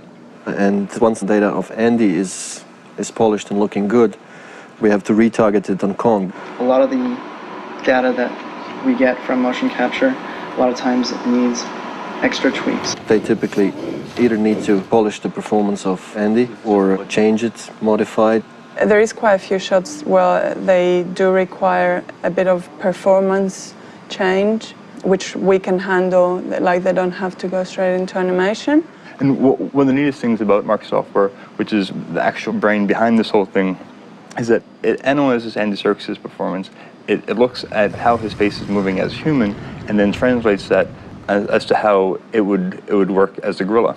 There's a lot of great performance we get sort of in the first pass of the facial capture through the eyes and the brows. But the area that needs usually the most work is around the muzzle. We're using this type of system just so we could have some type of human interaction with that data after it goes through that translation. These muscle groups are what kind of make him angry. So if we increase them, he becomes angrier. And then we trigger the muscles that make him happy. Let's furrow his brows a little bit more. We start getting that kind of worried anxiety look in his face. And again, it would be the same performance, just different muscles creating that emotion. I'm just trying to adjust a few muscles that maybe weren't picked up as good in the motion captures. You can see he kind of starts, he's really, really angry and wound up, and then he suddenly lost it. So basically the transition doesn't exist, which is something I had to add. And just trying to keep the tension on the eyes. And one good thing that we get through the mocap is the realistic eye movement. When you're looking up and down, you're deforming your lid because the eyeball is not a perfect sphere and it's pulling. There is a friction, so it's pulling the eyelids. We could transfer this into eye direction, into gazing. It worked really well. If the thing looks good, it doesn't really matter if it's motion capture or if it's animation. So as long as the mocap is used where it really fits, it's a great tool. So hopefully that gave you, a little insight into one of the ways we're approaching creating Kong's performance, which is through motion capture and motion editing. And next week we'll be looking at keyframe animation, which is another one of the ways we've helped to bring Kong to life.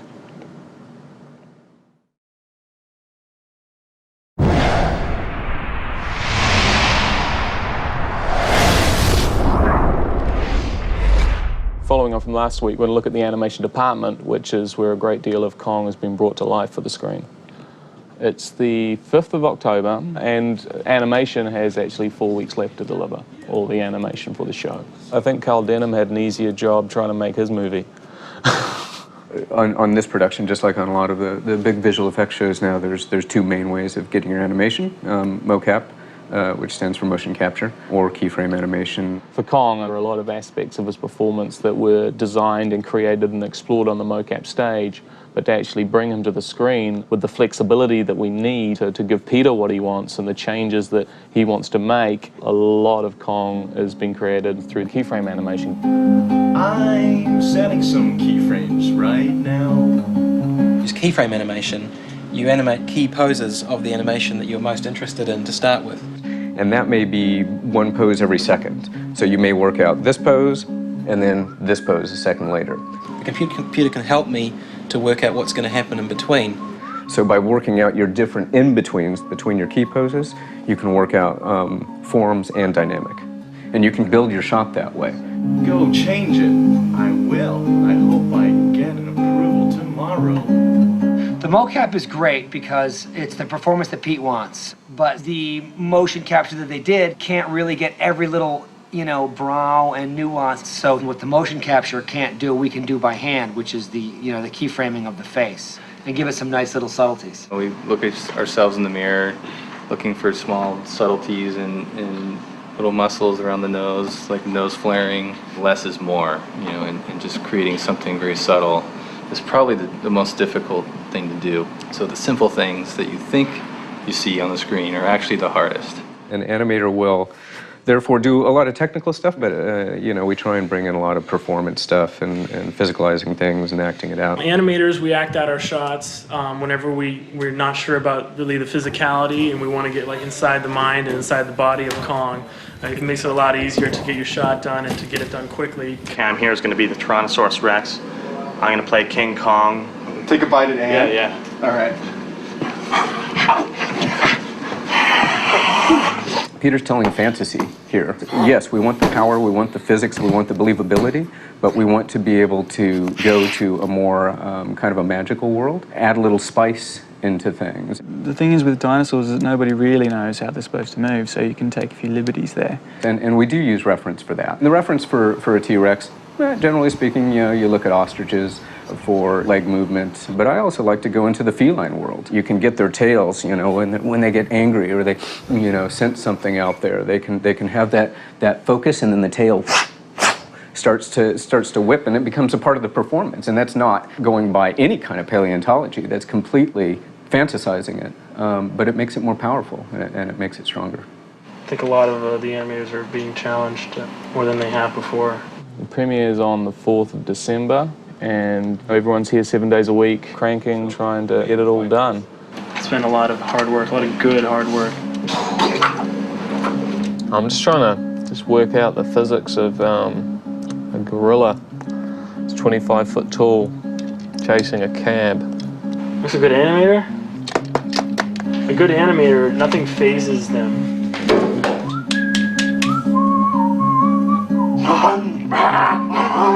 So, I'm sorry, what was your question?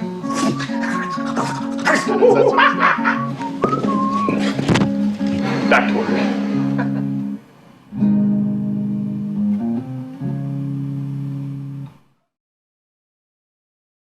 Hi, welcome back to Miniatures. It's about 9 weeks to go until King Kong is in the theaters, but for us it's only about 2 weeks to go because we have to finish shooting all the miniature elements to go to digital for compositing just so we can meet that 9-week deadline. In past episodes, we've showed you how we build the sets and how we dress the sets and how we work with the art direction and stuff. Now we're going to show you how we light them and how we shoot miniatures for King Kong. So let's take a look. We've got quite a few things going on at the moment in a sort of rush towards the end. We're shooting Central Park, Kong's lair, which is where Kong lives, the spider pit, and another part of that which is called the log chasm. We've done well over 1,000 of shots at this point. When you're shooting miniatures, our goal is always to make everything convincing. Now, one of the things that you notice in a film that doesn't use miniatures is that every shot's pretty much in focus. You're out in the sunlight, you can see things that are near the camera in focus, you can see things that are far away in focus. And the thing that kills most miniature shots that don't work is the fact that stuff in the near ground, stuff near the camera, isn't sharp. In order to get that convincing look that everything's in focus, it means that we have to adjust the lens in such a way that we can keep even the near stuff in focus. It's very, very tricky. Backside of that is that you've got to use a tremendous amount of light when you do that. One of the things we often have to do is try to replicate the characteristics of sunlight for a particular scene. We try to match what Andrew Lesney, who's the director of photography, you did on the day. Out in the real world, sun's millions and millions of miles away. If you're dealing with a small source that's that far away, its beams will be parallel, whereas you come in with a big light like a 20K, its beam keeps going out. It doesn't go in a straight line, so your shadows tend to change. It may not be obvious to you, but there's something wrong. You say, wait a minute, that doesn't look like real sunlight. What we've been doing is using multiple sources of light so that it looks as though there's a big source and they're all coming from a similar direction. Then there's another interesting thing we have to deal with. Things that are far away in the real world are not as sharp as things that are up close. Not in terms of focus, but in the fact that you're looking through a lot of air. How do we create a lot of air when the furthest away thing in the miniature is only 50 feet away? Adding smoke helps create that atmospheric perspective, and seeing that graduation all in one scene, that's the thing that makes you really feel like you have a lot of depth and it feels really big. So that's focus is critical, the character of the light is critical, and the atmospheric perspective, the diffusion on distant objects is critical. Those are the three keys to making a miniature work and be believable. This is a nice modern Aeroflex 435 camera, which is our good old workhorse. But half the cameras we're using are Mitchells, are made 40 years ago. They're just as good now as they were then. Beautiful production camera for the kind of work that we do. For most all the shots we do, we rely on motion control equipment. A motion control package is a camera, a dolly and a crane that are all controlled by a computer. We really have to use motion control because we need to do exact repeat pass photography. Having the camera move exactly the same way over and over and over again. Its relevance in terms of miniatures is being able to put a scene that was shot in real life up against a scene that was shot in miniatures, and to be able to deal with the scaling of the two shots. It can also mean that Weta Digital, when they are creating the animation of Kong, it's going to line up to what's actually happening in the background. Most of the miniatures we shoot multiple passes because it allows the compositors to actually manipulate the overall shot. Well, we make sure that we've given them soft key light, hard key light, diffuse light, and so forth, so they can take these different elements and lay them together and produce just about any look they want.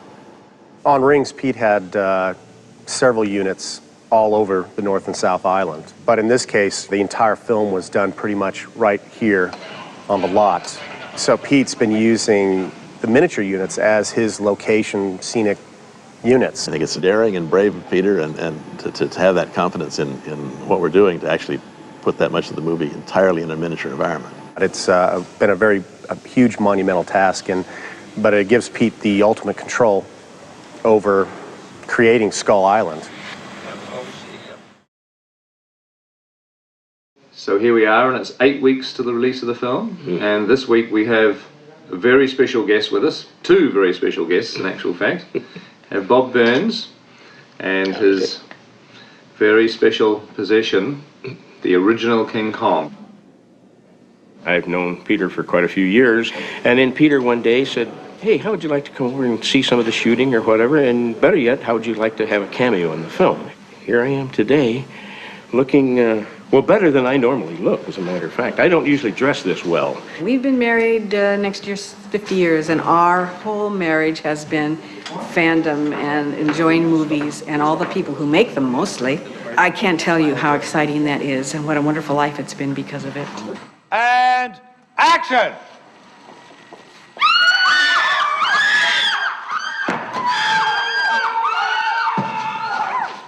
And cut, right. The greatest thing about doing the cameo, the way we did it, it was Peter's very last live-action shot for the film. And I'm done. Finished shooting. Woohoo! Yeah. We're both King Kong fans. In fact, I have the original King Kong puppet that I brought with me to New Zealand to show the Weta people and everybody of how he looked like when he was a young gorilla. Incredible piece of history just contained in what's a very primitive piece of mechanical engineering. It's well made, but it is brilliantly simple. I mean, it's an icon. And to see how he was made, even though he's just a skeleton now, to see how the fingers worked and think that Willis O'Brien did every one of these movements and stuff, and it's an amazing piece. Everybody working very, very hard to complete the film has had a major distraction this week as Bob has been touring all the facilities with the original Kong. Oh, wow. That's the boy. We should take him over to the lair. Oh, my God. Well, that's a sight I never expected to see, ever. Look at that. How cool is that? I've seen the drawings that Peter had, of the actual drawings of which this guy was built, but this is the first time that I've ever actually seen it in the flesh. And a couple of days ago, I was somewhere at a meeting, and I heard over the radio, Kong's at the miniature stage, and he's getting animated by Alex Funky. Is that right? That's very true. Oh, my God. Alex took him and set him up by the wall, the Great Wall. The old Kong and the new Kong set, and he almost looks the right scale. He's very close. The tingle of history. Absolutely wonderful. So you've had a little bit of a tour around. Who gave Kong the biggest reception, do you think, out of all our different departments? Well, I would say probably the animation department. They would have gone. They were. I'm telling you, they were like little kids. They were animating him. They were moving him around. I mean, he hasn't had a workout like this since 1933. I'm sure. It's really cool to have both worlds here. This is how they animated Kong 70 years ago, and this is how they animate Kong today. Well, I suppose a few of our visual effects shots are going to be a little late this week. I mean, never mind, it's all for a good reason. That's my fault.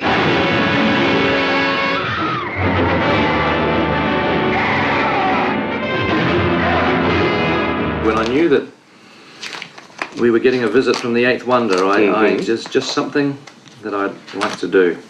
And it's all based on a photograph. Peter has the pterodon or pterodactyl that attacks, tries to get Fay Ray, and Kong throttles him. This is what's left of the original pterodactyl that Kong fights on the lair. Look at that. Hasn't got his wings anymore, so it would be kind of cool, wouldn't it, to put him back where he belongs? Should we put him back in Kong's I hand? absolutely think so. I think that would be a wonderful thing to do. We'll pretend that he's holding Fay Ray in that hand there.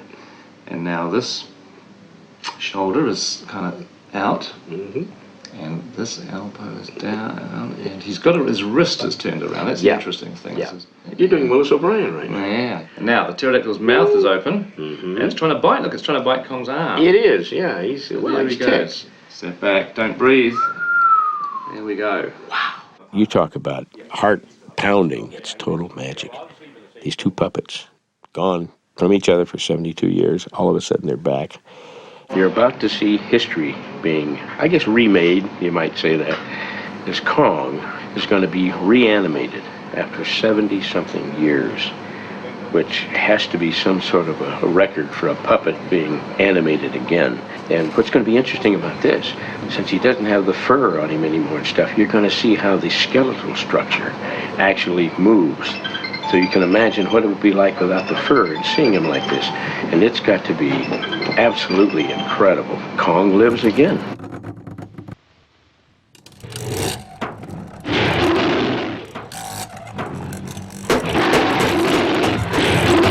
When you're dealing with something like King Kong, it's just way more than being a movie. You know, there's so much history. It was a film that made me want to we all be a do. filmmaker. It's very important to us. It was a really symbolic moment in time to be hosting the armature that started us on our journey to the film that we're making. Kong is leaving the building.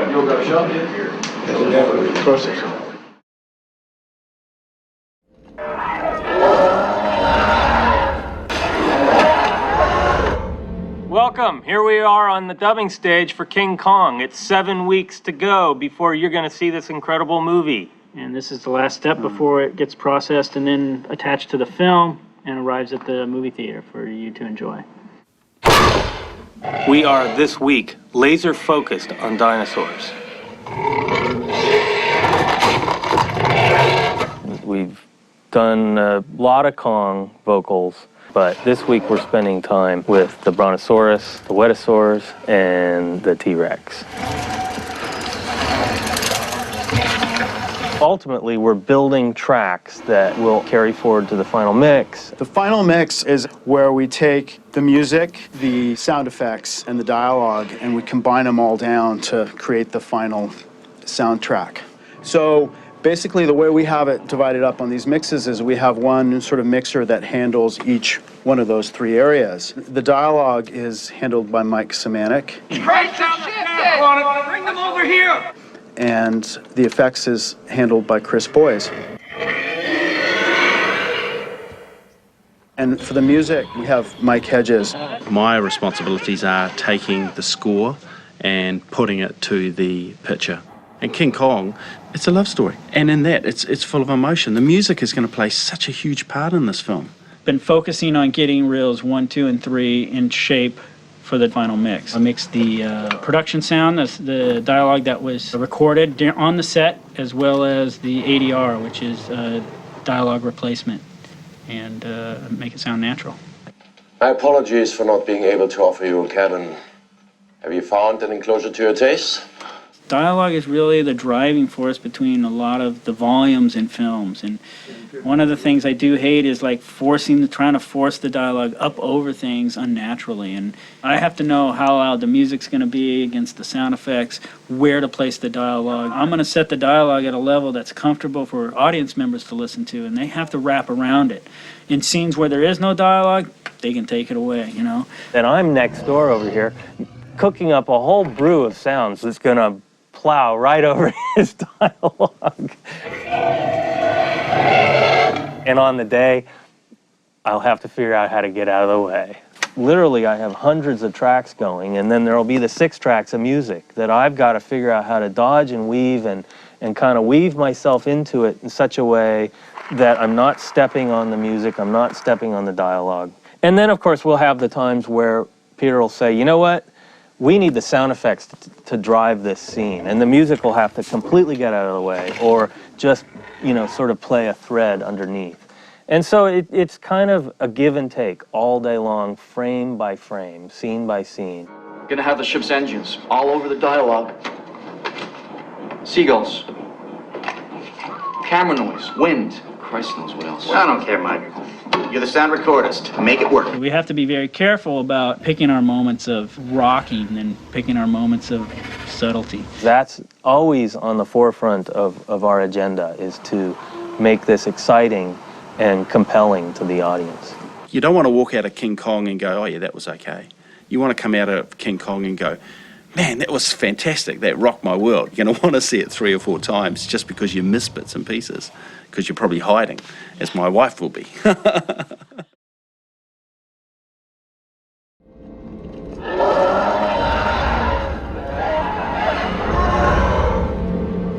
Welcome everybody. 6 weeks to go. Pressure on, great place to be. Last week, Michael, Chris and I introduced you to the final mix process.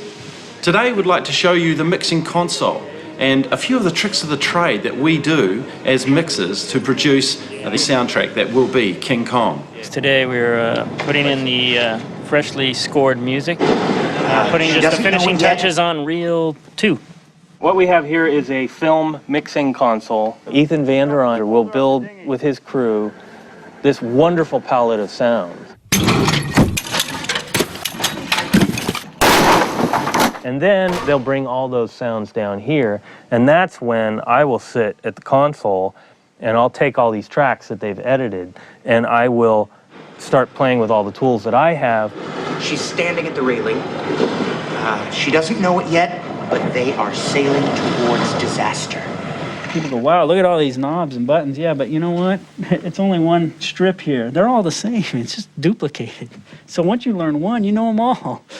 Each voice of each actor or character comes in on these faders. Then you get to see, whoa, how loud you can actually make it, or how soft you can make something, or equalizing it, you know, how bright, wow, it's too bright, or, you know, too low-endy, I can put a lot of bass in somebody's voice who doesn't really have bass in it. It's not ethical. What are they going to do, sue me? Huh? Get in line. I'm not going to let them kill my film. Each fader has, in my case, a different part of the orchestra on.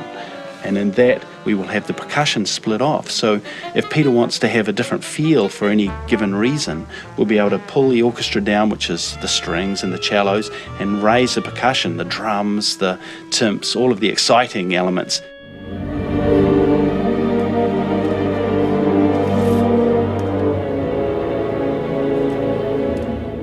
On each channel, I have knobs that allow me to pan the sound around the room. I can pan it over here to the left. I can pan it to the right surround here and then over to the left surround. Conversely, we have aux sends. Aux sends allow me to take my sound and send it to an outboard device. An outboard device can be any number of things. Typically, they're reverb, echo. A lot of times, if you look at a scene, it can go very deep. So we put some sounds farther back, sort of try and make sounds three-dimensional, and other ones up closer, and I often have to use reverb to do that, or echo. We also use a thing called a subharmonic generator, which will take the big events and add a low-frequency element to make it just seem more massive and bigger. The visual effects department just added, which I think is really cool, a train that goes by in the window just on the right shoulder of Carl here. Well, in reality, that sound may be really loud if we were right there with Carl. In the emotional sense of the film, we're really dialed into his dialogue, so we just want to get a presence of that tram as it goes by. So I'm going to put it in. We were very shooting Singapore, right? That's what you told her. Yeah, but we're not shooting in Singapore. God damn it, Preston, all you had to do was look her in the eye and lie. And that wasn't gently. So let's try that again, and we got to pan it right. Yeah, but we're not shooting in Singapore. God damn it, Preston, all you had to do was look her in the eye and lie. I gotta get to a phone. Anyway, so that's kind of a basic idea of what we do with our mixing console. moving forward. That's all we ever do. Ultimately, all of those elements sit on the screen in a way that the audience says, yep, I'm here. I am in that jungle with this dinosaur, and thank God I get to be here, but I don't have to feel as if I'm gonna be in his mouth.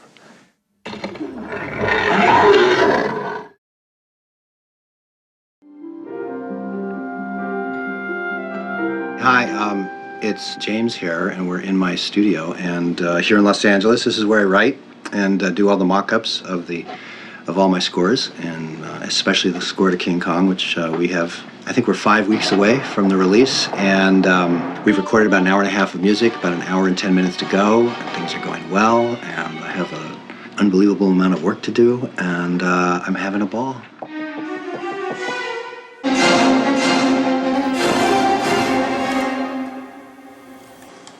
One note at a time.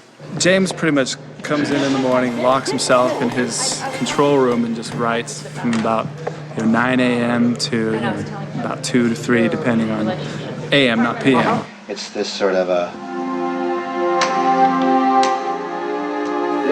Not with strings, however. But you remember that sort of, and then the... He's writing the music for tomorrow morning right now, and then they'll get the arrangement time to do it at probably midnight, and then the copyists have to do it at 4 in the morning, and here we show up bright-eyed and bushy-tailed in the morning, and we're ready to play it. We're here recording at the moment at Sony Studios in Culver City in Los Angeles, in the room that used to record all the old MGM musicals and many other things. Wizard of Oz was scored here in 1939, and hundreds of movies in between. Have you recorded on this stage? We did The Frighteners there, yeah, with Danny, a long time ago. Yeah. It's a pretty cool place. It's a great place. Rosha would have recorded here, Waxman would have recorded here, and possibly Steiner too. So it's kind of wonderful, you know. All set? Speed. King Kong, 4M3B, take 312.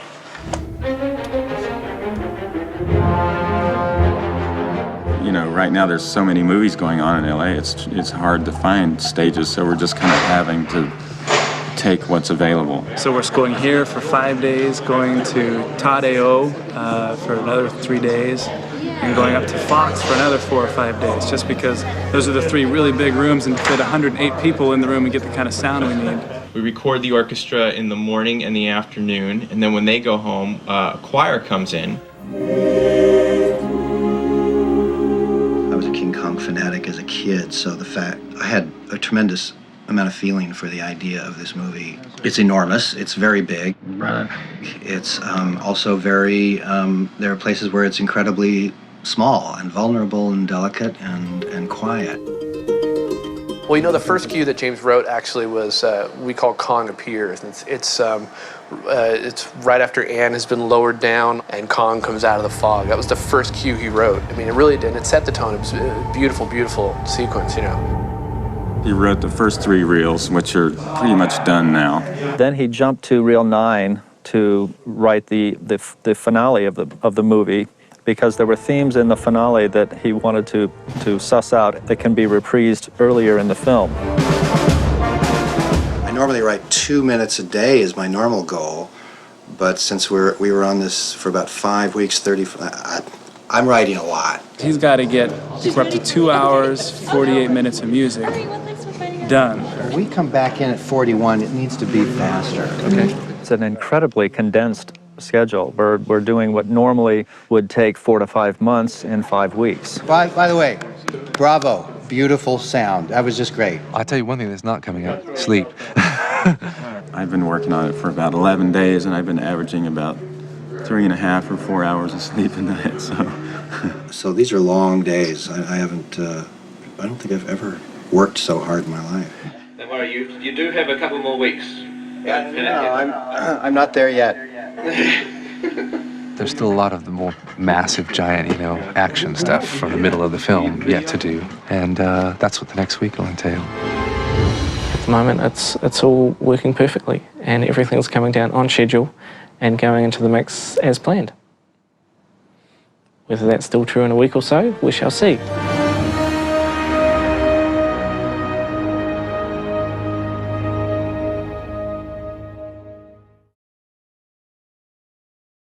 welcome to this week's post-production diary. It's 4 weeks to go, and I'm sitting here in this rather comfortable chair talking to James Newton Howard, who I've never actually met, but I know him as the slightly out of focus fuzzy image on this TV that I've been looking at for the last few weeks. So, hi James. Hello. Hope to meet you one day. Yeah, I'm hoping, that'll be an interesting moment. Yeah. I feel as though I know you quite well already, but, the different... Right. It's amazing. The technology is great because we've been able to basically, do everything that we needed to do on this film, having never met, being 6,000 miles apart, but it's been incredibly interactive. I think it should be a very slow build. I think when she first comes out of that log, and she starts to sense something, you should come in, and then slowly, oh my God, what's that? What is it? I wonder what it is. Oh no, what? It can't be. Oh, it's one of them. The T-Rex fight was amazing. I mean, that was one of the, one of the biggest cues of this last week, wasn't it, at Todd Very loud. Very loud. Very critical section of the movie, so yeah, that was exciting. One of the engineers went out and measured it at one point. We were well over 100 dB in the room, which is pretty loud. I mean, that's with no amplification.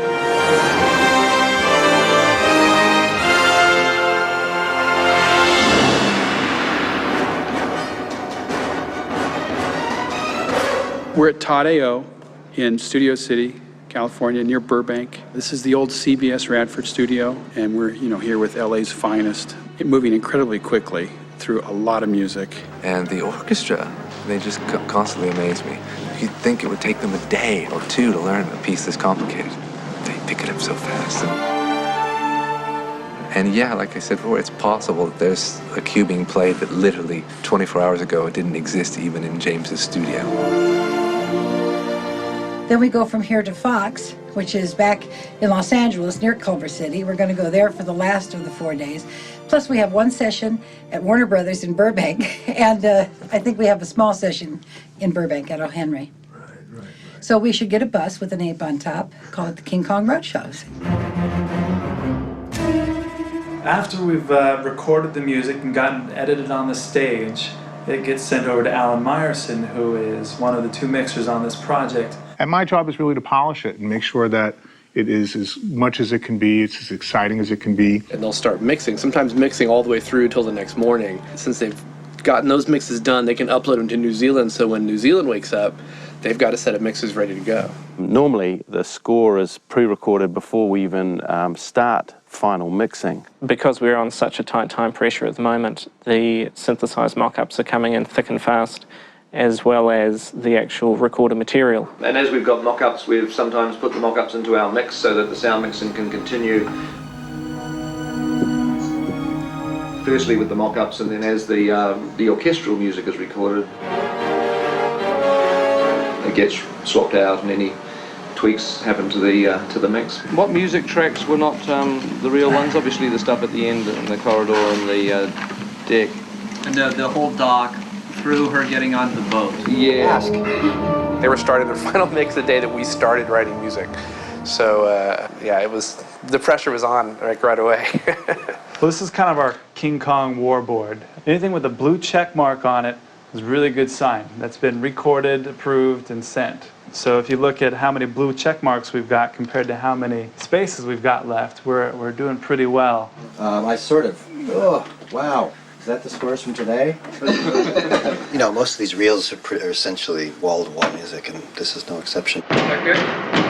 So 2 hours down and, roughly 30, 40 minutes left to go. The lights at the end of the tunnel. Yep. That's great. It feels like we're rounding the turn here. I've got a strange feeling that inspiration kicks in when the time's short, and I wonder whether the music would be any better if you had more time. I'm sure you'd probably think it would, but no, I don't. I think we've been blessed with an incredible adrenaline rush and all the inspiration that goes with that, and I think it's benefited the movie in a funny, weird way. I do agree that I think more time would not necessarily have been would have given us a bit more sleep, that's the thing. Yeah. That's right. Well, pain is temporary, film is forever.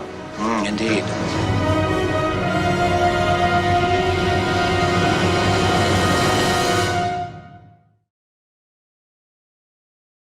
Hello, welcome to this post-production diary, and it's 3 weeks to go until the release of King Kong. As you can imagine, things are a little bit busy down here in New Zealand at the moment. Good. All right, we better keep that thing. As usual, we're right down to the wire with everything. We are due to deliver the film on the 27th, which is this coming weekend.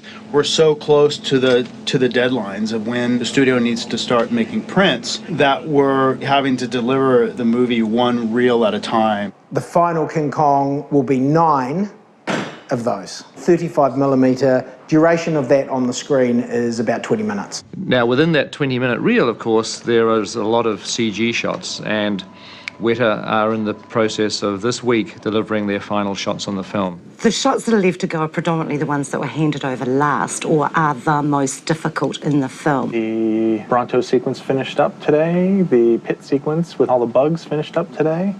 It's all coming to a close. We can actually see the end now. It's a pretty exciting time, finally.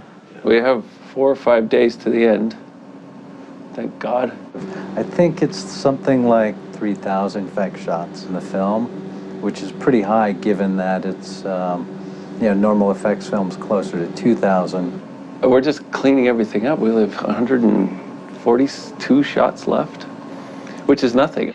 Every day, sometimes twice a day, I go to the cinema and I sit with the folks at Weta and we review the last shots that are coming through the system. But we still have the digital intermediate process to go through. The data from the computer gets shipped straight over to the digital intermediate guys for the colour timing. We've delivered 3 reels so far. We have a schedule of when we think the visual effects are going to be locked and closed for a reel, and then once we get those, we grade them up, place in those last shots, make sure that the reel is sitting, and then we conform it and put it out to film. If Peter approves, it goes off to the editorial team so that they can make sure that the form of the film is correct. The confidence check is a thing that we do back in editorial to make sure that what's being shot to film is exactly what Peter intends to be shot to film. And so this is a final check pass to make sure that the intent of the edit has actually made it onto the film before it gets shot out to negative. There is still physical film involved. The process of delivering the reels of film basically ends with the filming out onto a 35mm neg. What you see here is a RE laser film recorder. It's currently mastering out reel 3 of the film. 24 hours later, it goes to the laboratory. They process it, they print it, comes back. We check the print. If it's all good, then that becomes a master negative for the film. And we also have concurrently the sound, which is being worked on by a completely different team at Park Road Post, which is our facility down here in New Zealand. Reel 7 or 8 really basically closing in on finishing. That's what we're working on today. Once we've finished the final mix, we do what's called a print master. Which is basically the final stage that we go through in sound. I take everything that they've mixed and that Peter's approved, and I fold that all down into the various formats that it'll go to in the movie theaters. Just like that, complete Dolby Digital soundtrack on one small disc.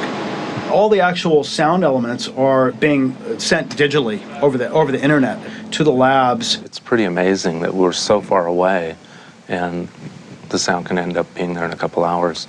So that's brought to the lab, and then they actually shoot a picture negative of the sound only. The 2 essential elements for the release prints are the picture neg and the sound neg. So we have the sound neg, we have the picture neg, we print them together, you get your release print. So reel by reel, the picture is being done. At the moment, we've delivered 6 reels. We've got 3 reels to go, and they all have to be finished by Monday, because these reels have to be sent away overseas to be mass produced in the laboratories around the world so that the film's ready for projection in, I guess, about 20,000 cinemas on December the 14th. Prints and negative and hard drives. We make negatives from the hard drives. These negatives we'll start printing on, and we'll make our own negatives in LA. So we'll have we'll have probably 6 negatives that we'll be printing on simultaneously. Not only are we doing the 12 version internationally, but we're also doing subtitling between 27 languages wide. I've been here 5 days. That's the 3rd dog I've seen in all of New Zealand. When I'm sitting in the theater watching it, I'll know we're done. What are you gonna do when it's over? Sleep. For a long time. Move to Spain. Retire. Barcelona, here I come. on Monday we get on an aeroplane and we fly to New York and start the press. And I also want to take the chance to answer some more of your questions too. And next week's post-production diary is probably a good time to do it. So look forward to catching up with you on the other side of the world next week. Hello, and welcome to this post-production diary 2 weeks before the release of King-Kong. And I thought that this week, since there's a lot going on, it's actually, ironically, a good chance just to sit down and to answer some more of your questions. I'm in a question answering mood because it's the week of our press junket in New York before the premiere of the film. So the first one's from Ryan, and the question is, what have been the biggest challenges you've encountered so far in the making of the film?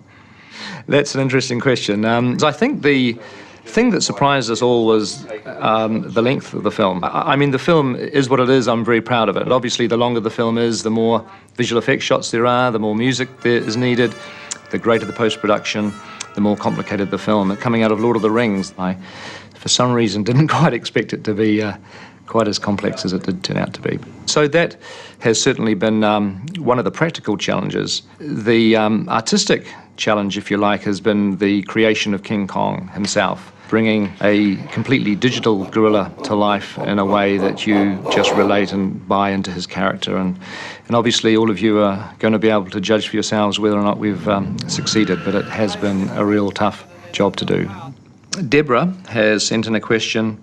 What were the biggest challenges in adapting a 1933 film for a contemporary audience? In a sense, we have confronted it the most direct way by actually setting our movie in 1933.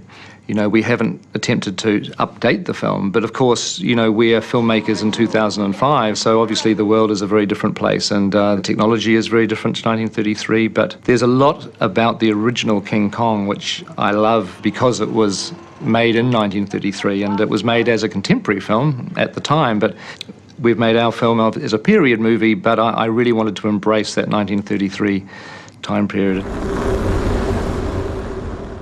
And Chris has sent in a question. How has this movie differed from the other movies you've done? The interesting thing about this film is that I started to do a remake of King-Kong when I was 12 on Super 8. Didn't get much of it done back then, but I've always had this ambition, this desire to want to make this film. And so from that point of view, I felt more than any other film I've ever made, I felt that this was something I'd been waiting for years and years and years to do. So that has been a very significant part of the process for me. The next question is from Pastor Mike. What is the secret to making films in which most people know the basic plot and the ending even before seeing them? Now that is a very interesting question. You just got to make it a cool movie. I think to some degree it's a classic fable, and I think the fact that people know the ending in a way is almost a strength of the film, because there's a certain power to it as you're watching it, knowing where it's actually heading. And also, I would hope that there's going to be a significant amount of kids, young people coming to the film that won't actually know the ending. And this will be their first introduction to this amazing story. And the last question is from Kevin. How do you feel now that the movie that you've always wanted to make is about to be released? I feel exhausted, and I'm really looking forward to seeing what people's response to the film is. There's this weird, surreal period of 2 or 3 weeks where the film goes away. It's like a child leaving home, or, you know, some period of transition. And it's strange because people see it for the first time, and you get feedback. You get people telling you what they think about the movie. And it's a very nerve-wracking time, but it's also very satisfying. And it also defines a period in your life, because there's been a big chunk of working on the film that now is finished, and we're moving on to something else. In a funny way, it's the point of making a film, to get to the stage that you have it for people to enjoy. Really looking forward to seeing you all next week, and we're going to give you a very exclusive inside look at what happens to the filmmakers as they go through the process of the final press and premiere. Look forward to seeing you.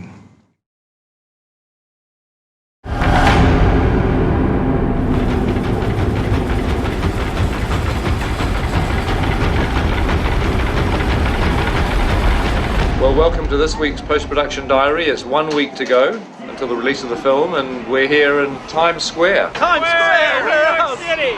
From Wellington to Times Square! This is the week of the junket. It's the publicity, the promotion of the film that climaxes basically in the premiere.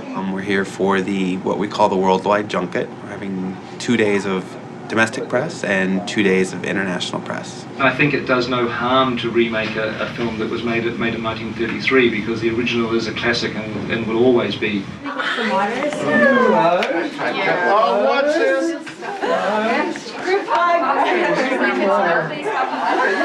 Peter Jackson and the cast got settled in a bit, and then on Thursday morning began the grueling process of a press junket, which is you sit in a chair in a room, and every 5 minutes another journalist comes in and out. Oh, so you go in. Oh, I'm the... Jack, hug it out. How's it going? Yeah. All kinds of like musical kisses going on. Good to see the musical. Circus! There are television one-on-ones with local outlets from all over the world, as well as some North American national outlets like Access Hollywood. 5, 4, 3, 2. King-Kong director Peter Jackson has had a lifelong passion for that building and the ape that made it famous back in 1933. I think the question I ended up talking about the most with the journalists was how I saw the original King-Kong on TV when I was 9 years old. I told that story often.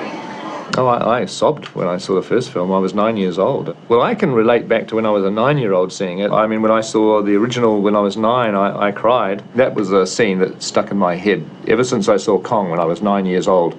We're putting up a life-size King Kong sculpt from Weta in Times Square, and the mayor will proclaim it King Kong Day and give Peter the key to the city. I, Michael R. Bloomberg, Mayor of the City of New York, do hereby proclaim Monday, December 5th, 2005, that's today, folks, in the City of New York as King Kong Day. And then he and the cast go over to TRL to do TRL Live. It was pretty weird. I've never done MTV before. It's crazy. It's fun. It's all right. As long as, you know, I've got all my friends with me, that's okay. Hate to do it by myself. And then we'll basically go down 2 blocks to 42nd Street, where we've taken over 2 huge movie complexes, the AMC Empire 25 and the Lowe's Ewok, 8,000 seats total. 38 screens. There's such a large scope premiere that we're dealing with. 38 theaters with 8,000 people, which is the biggest we know of. And 3,000 guests at a party. This gives us a diagram of where every single person in the theater is sitting. Each seat in the theater becomes something like high-stake real estate. There's a lot of politics involved in making these decisions. Who sits next to who sits in this theater. It's the biggest catfight in the world. We've heard every story in the book. I went to high school with Peter Jackson. You know, it's like unbelievable stories they make up. We just try to make sure it's well organized so everybody has a great time. I'm about to go onto the red carpet, which is basically the walk that you have to do to get into the theatre, and there's lots of journalists, lots of press. Hey, Kong is King, here we are at the premiere. Finally made it after all those months and months and months of production diaries. This is the original King Kong, by the way, and he's my date for the night. It's always amazing to get to this point of the journey, because boy, it's hard to imagine sometimes when you're back in the trenches in New Zealand. Hey, what's going on? This is the Kiwis. How you doing? The Kiwis. You good? Yeah, the Kiwis. We love the Kiwis. It's been an insane year, right? It's been like a year since we started filming. It was a life-changing experience, not only like working with Peter Jackson, but also being down there with you guys. It's been awesome. I'm a little overwhelmed, to tell you the truth. I'm really honored. I'm really thrilled to be a part of this movie. This is Peter's dream, and it's a beautiful thing to see dreams come true. Pete and Fran first asked me to do this about 2.5 years ago. It's just way overwhelming that we've actually reached this point where we're standing in Times Square and there's a statue of Kong and we're about to see the finished thing. Hello home, hello everybody, hello my friends. We're here in New York. Gotta go. Everyone seems to be very buoyed and happy tonight and in good spirit, and I can't wait for them to come in and see the movie. So we've got through the red carpet and now we're on our way into the theatre. The King Kong crew are very special. Some of them even followed us here tonight from New Zealand, which is really weird, but you know, that's what they do. And we love them all dearly. They're passionate, terribly clever, a lot of fun, really patient, and without them we'd be in a lot of trouble. So we just want to thank you all very much from the bottom of our hearts. There's too many people to mention by name, but you'll see the credits when they roll for 9 minutes. Don't go to the bathroom. Well, you probably will need to go to the bathroom, but there's a lot of people in the credits, and that's because so many people worked very, very hard on this film. Finally, we get to sit down and watch the movie. The movie that we only finished last Monday, a week ago. Following that, a smaller number of people get to go to the after party at Pier 92 on the Hudson. You have the lovely orzo, the lovely goat salad. You have asparagus tips, bocconcino. This is a corn souffle pudding. We have a lovely chicken satay. We started with the ship at the pier. We go into Skull Island and we turned all the columns into these magnificent trees. And then we chose to come into New York City and we have a burlesque house. And then we go into this marvelous club called El Morocco that was the hot club in the 1930s. And that's what we made into the reserved seating area. Peter Jackson is a genius. I hope to work with him again on King-Kong 2, Electric Boogaloo. This is cool, but the day the movie opens around the world, there's no other place I would want to be than in Wellington. So I'm so, seriously, let's get this one over with and get down to Wellington. So we'll see you folks in 1 week's time for the Wellington premiere, the last premiere, and the final post-production diary. So look forward to seeing you then. So hi, welcome to the Kong, Hello, welcome to Kong is King, the internet fan site for the movie we're making, the remake of King-Kong, and I'm here on the set, the first night of shooting. Well, this doesn't look like much at the moment. This is an empty parking lot, but it's where day one of the shoot took place. We had the Venture and the New York docks built right there in our parking lot. It's not there anymore, but it exists on film.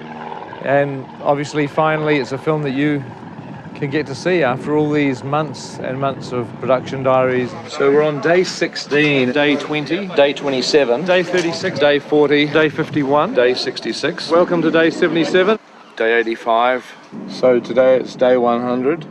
Okay, welcome to day 125 or 6 or 7 or whatever it is of our shoot. Finally made it through the shoot and we're in post-production. 30 weeks to go. 28 weeks to go. 24 weeks away from the opening of the movie. Oh, hello. 16 weeks to go. 14 weeks to go, don't panic. 8 weeks to the release of the film. It's 3 weeks, 2 weeks. 1 week to go.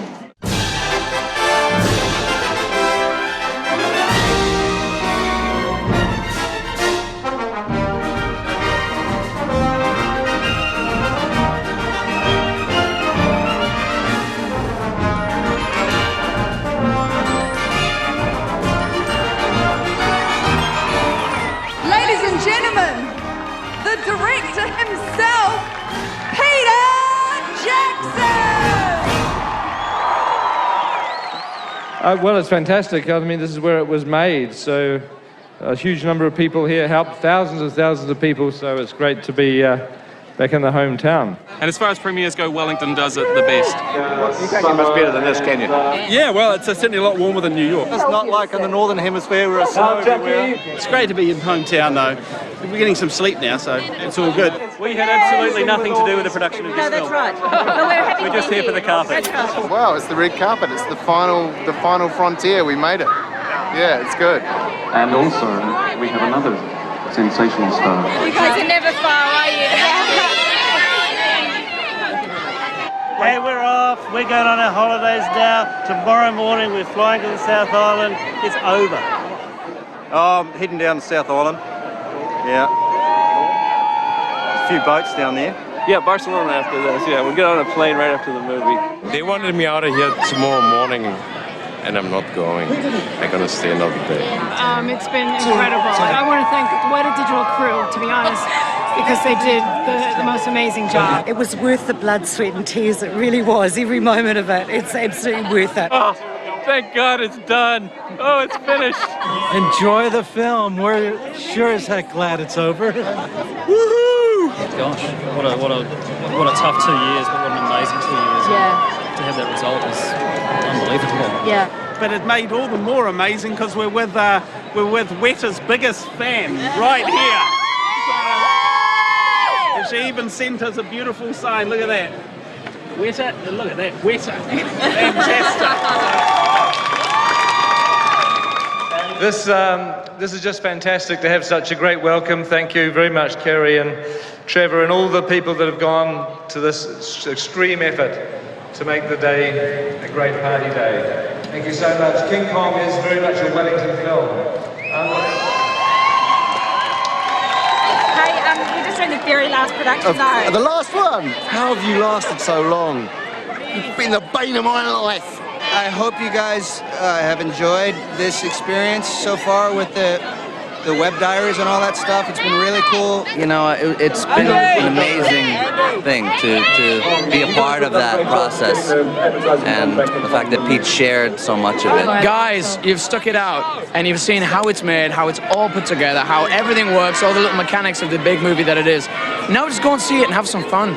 Now get off the computer, go out to your theatre, take your girlfriend or your wife or your boyfriend, whatever it is, and just go and have fun in the theatre, because it's an amazing film. And thank you for watching all these diaries. It means a lot to us. Thanks. How about that? The last PD. Can you believe it? Thanks for staying with us. I hope it's worth the journey. We loved every second of it. You know, it was made for you guys, and now we're handing it over to you. So enjoy.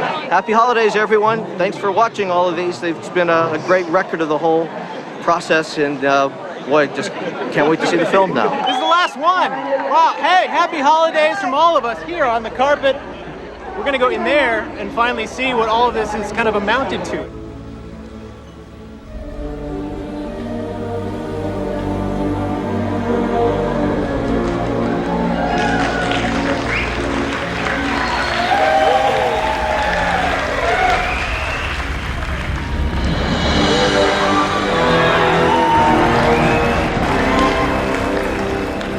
So here we are, we're signing off on the exact place that we began all those months ago.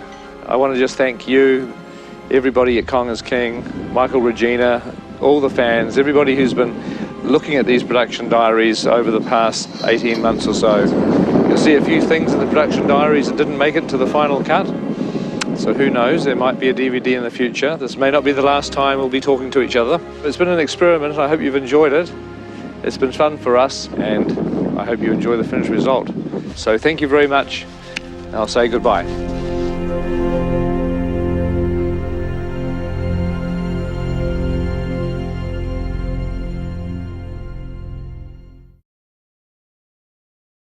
En route to Cloudland to take some motion pictures of little old New York that will give you a real bird's-eye view of Manhattan Island.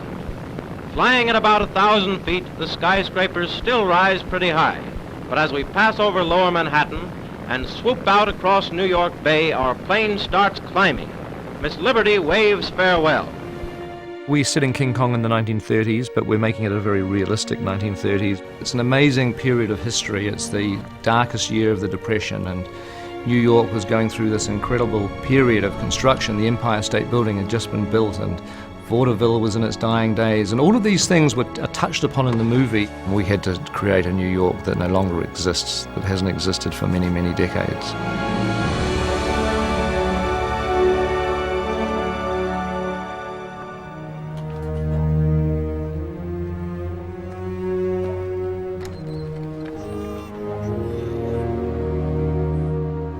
In the early 1930s, America faced economic troubles unlike any seen before.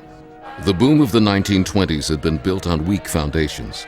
The stock market crash of October 1929 triggered a rapid decline in the economy. Within 2 years, the country was mired in the depths of the Great Depression. The Great Depression, beginning in 1929 and lasting most of the next decade, was the most catastrophic economic setback, certainly in the 20th century and probably in the history of the United States. It's a seizing up of the capitalist economy. Businessmen are looking around, they're not selling their products because people can't afford them, and you get this downward spiral of swelling unemployment, and unemployment leads to homelessness, and it leads to despair, and there seems to be, by 32, 33, no bottom. There were no accurate figures on employment and unemployment kept in the United States at the time of the Great Depression. So all we have is sort of educated guesses. But most people think it was about a third of the country unemployed. So That's an astronomically high figure. And New York City, of course, is particularly hard hit. In 1930, there were 300,000 people out of work. By 32, there were 800,000 people out of work. By the beginning of 33, there were 1.5 million people out of work. And these were not statistics only that you were reading. These were people, and they were highly visible in a very in-your-face way. There was a day-to-day search for work that many people had to suffer, and they didn't know when they got up in the morning whether they're going to make enough money to buy a meal by the end of the night. My father remembered my grandmother going door to door in their apartment building in the Bronx, knocking on people's doors, trying to borrow pennies so she could put together enough money to boil up some potatoes for everyone to have supper that night. Nothing to see here. Let's go. Break it up. Let's go. There were mass evictions all across the 5 boroughs of New York, in places like the Bronx and Brooklyn. They were perfectly normal people who simply could not pay their rent. They had nowhere to live, nowhere to go. And the landlord would not let them stay. So they just got the police or private security forces to evict them. So hundreds of thousands of people, tens of thousands of families, found themselves with nowhere to live and no income.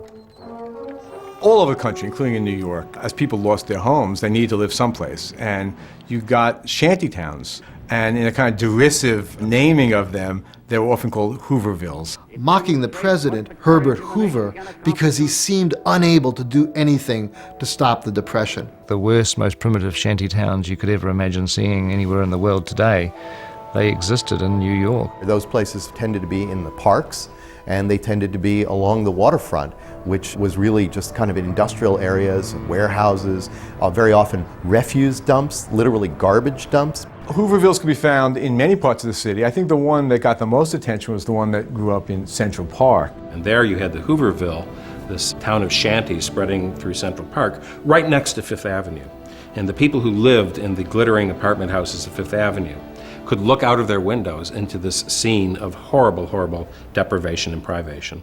I mean, it's amazing when you see photographs of this rundown shed and shanty town that's been built, and each one has a little garden outside. A couple of the people who moved in were construction workers, and they were pretty handy. Some of these shacks were actually fairly elaborate affairs. They're trying to behave in the most civilized way they can in a very uncivilized time, a very desperate time of their lives.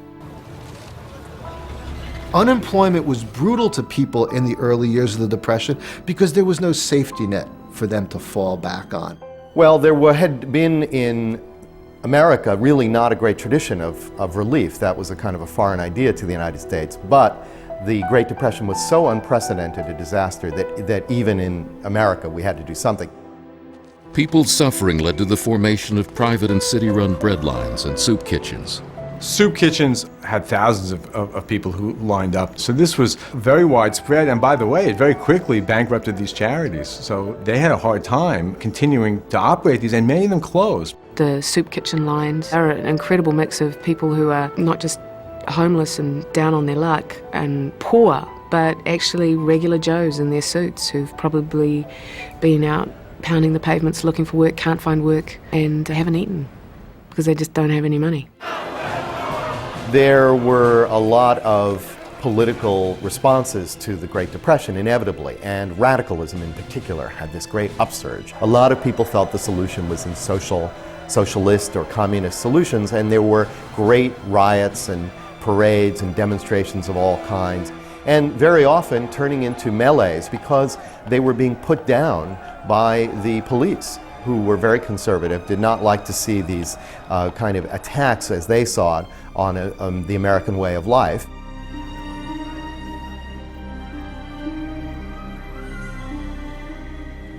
The low point of the Depression in New York was 1932, 1933. It was when the economy was its lowest point, there was the least amount of employment opportunity.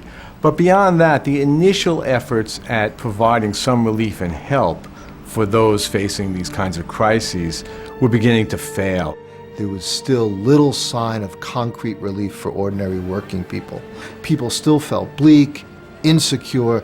The future was very uncertain. So, when you're getting 2 and 3 years into the Depression, it no longer simply looks like a bad business cycle. People are beginning to think, hey, maybe this is the way the future is just going to be indefinitely, and the resources to cope with it were failing. So It was quite a grim moment.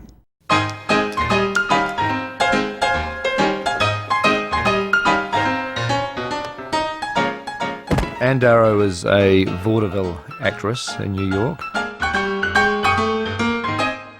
Vaudeville was a variety show, a string of acts put together to form a complete bill of entertainment.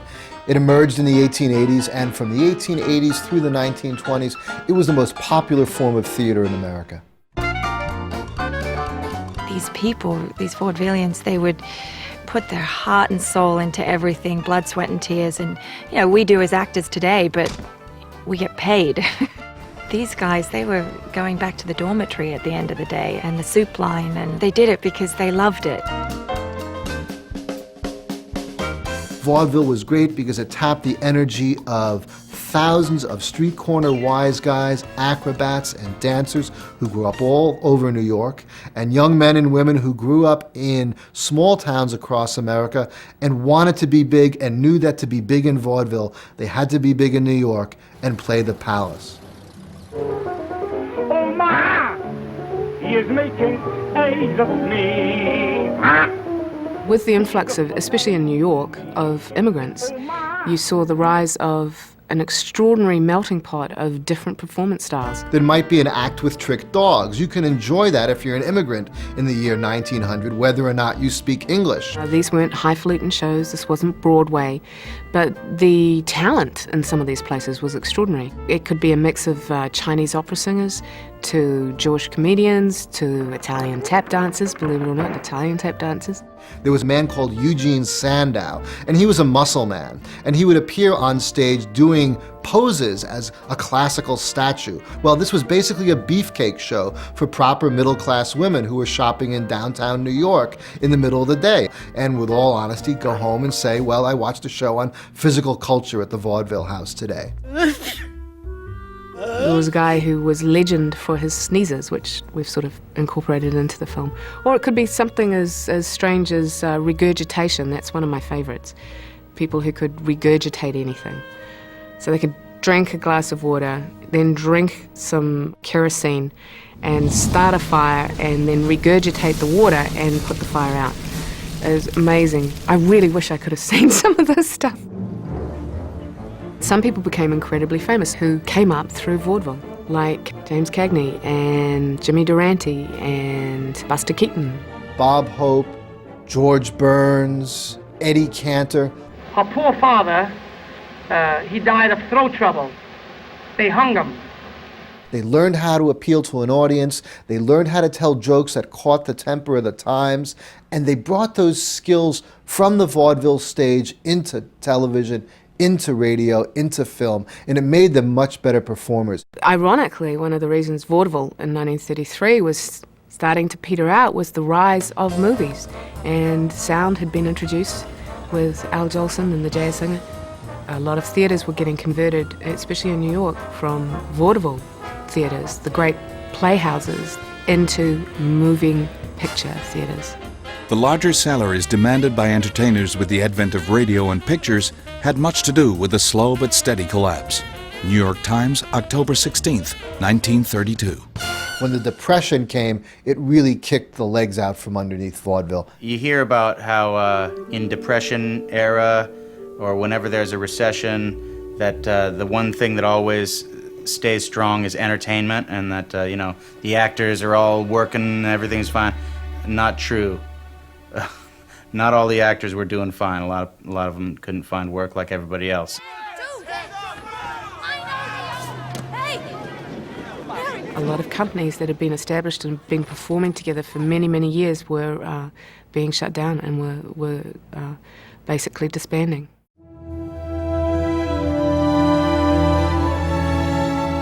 New York grew up as a port. That's why New York exists in the first place, as a trading center. And although many other layers of life were added on that, New York always remained one of the great ports of the world. And certainly in the 1930s, the port, the harbor, maritime life defined a lot of the economics, the culture, the feel of the city.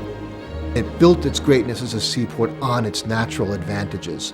It had a great harbor, protected from the storms of the Atlantic Ocean. It's very rarely blocked by ice. There's not that much fog. It also had an inland waterway up the Hudson River, up to New York State, then across the Erie Canal to the Great Lakes to the west. It made New York City, since the 19th century, the great American port. Being a port city made New York very polyglot. You had people from all over the world working on boats that came into New York, that left New York. They brought culture, they brought language, they brought disease, they brought ideas. The sailors who lived in New York and shipped out or came here on other vessels from abroad made New York a cosmopolitan place, a city where different languages, different ideas, different politics were all part of everyday life. You could get Chinese food in New York, you could get French and Italian and German and Mexican food in New York. You couldn't, in most cities in the United States, get anything like that. Half of all the value of shipped goods from the whole country went through the port of New York, and that involved sailors, it involved tens of thousands of longshoremen who loaded and unloaded the ships. It also involved teamsters who drove trucks that then picked up the stuff at the docks, railway workers, warehouse workers. Longshoremen lived in neighborhoods like Chelsea and the West Village because their work was right near there. The wharves were right on the edge of the city, especially in Manhattan. You look at the aerial shots from 1933 and Manhattan was just bristling with wharves. It was like hair almost, it's like all the way around the outer periphery of the island was the coming and going of ships from all around the world. You would see every kind of boat you could possibly imagine. You'd see some huge, freighters and very big and sleek passenger boats, but you'd see lots of local boats that just operated in the harbor. There's passenger ferries that are going back and forth from the various boroughs. There's garbage scows. There's police launches. So, it looks like the harbor is still this kind of cacophonous, thriving area. But in fact, underneath that, there are 20,000 sailors who are unemployed and stranded in the city. The port was as impacted by the Great Depression as anywhere else, and the number of imports and the number of exports dramatically declined, and many dock workers were thrown out of work like everyone else. The piers themselves went into disuse and were often turned over into places where people just tried to survive as best they could, so it was not a pretty story along the docks of New York. In the beginning of the 1930s, New York in some ways was a lot like it is today. It was a very large city, almost 7 million people, by far the largest city in the country. Very dynamic, very dense. It was a chaotic, crazy, busy city, bustling and vibrant. The streets are absolutely jam-packed with cars, with trams, with buses, and thousands of people. The streets were crowded with hawkers and people selling things, not just newsagents and hot dog vendors, but selling apples, selling clothes, and also people walked everywhere. New York did not change much with the automobile revolution. It didn't change its physical structure. So in the early 1930s, you had a city built for horse-drawn transportation that now had hundreds of thousands of cars in it. Of course, you had the great subway system. Most of it was complete by 1930, which, unlike any other city in the world, ran 24 hours a day, never stopped. And it was carrying something like 6 million people a day. Unbelievable. And of course, you have the trolleys, and the trolleys ran on tracks, metal tracks, that were in the streets. They were quite slippery, especially if they were wet. So you'd have this kind of slippery trolley tracks, horses, pedestrians, cars. It could get pretty chaotic and pretty dangerous too if you're trying to cross the street. The elevated railroads were in their last days when the 30s began. They made the streets beneath them dark.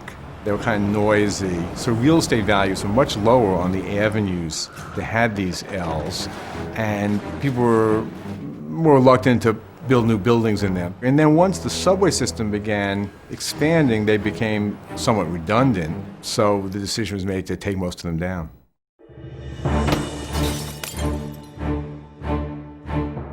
From 1920 to 1933, it was illegal to purchase, manufacture, or distribute alcoholic beverages in the United States, a period known as Prohibition.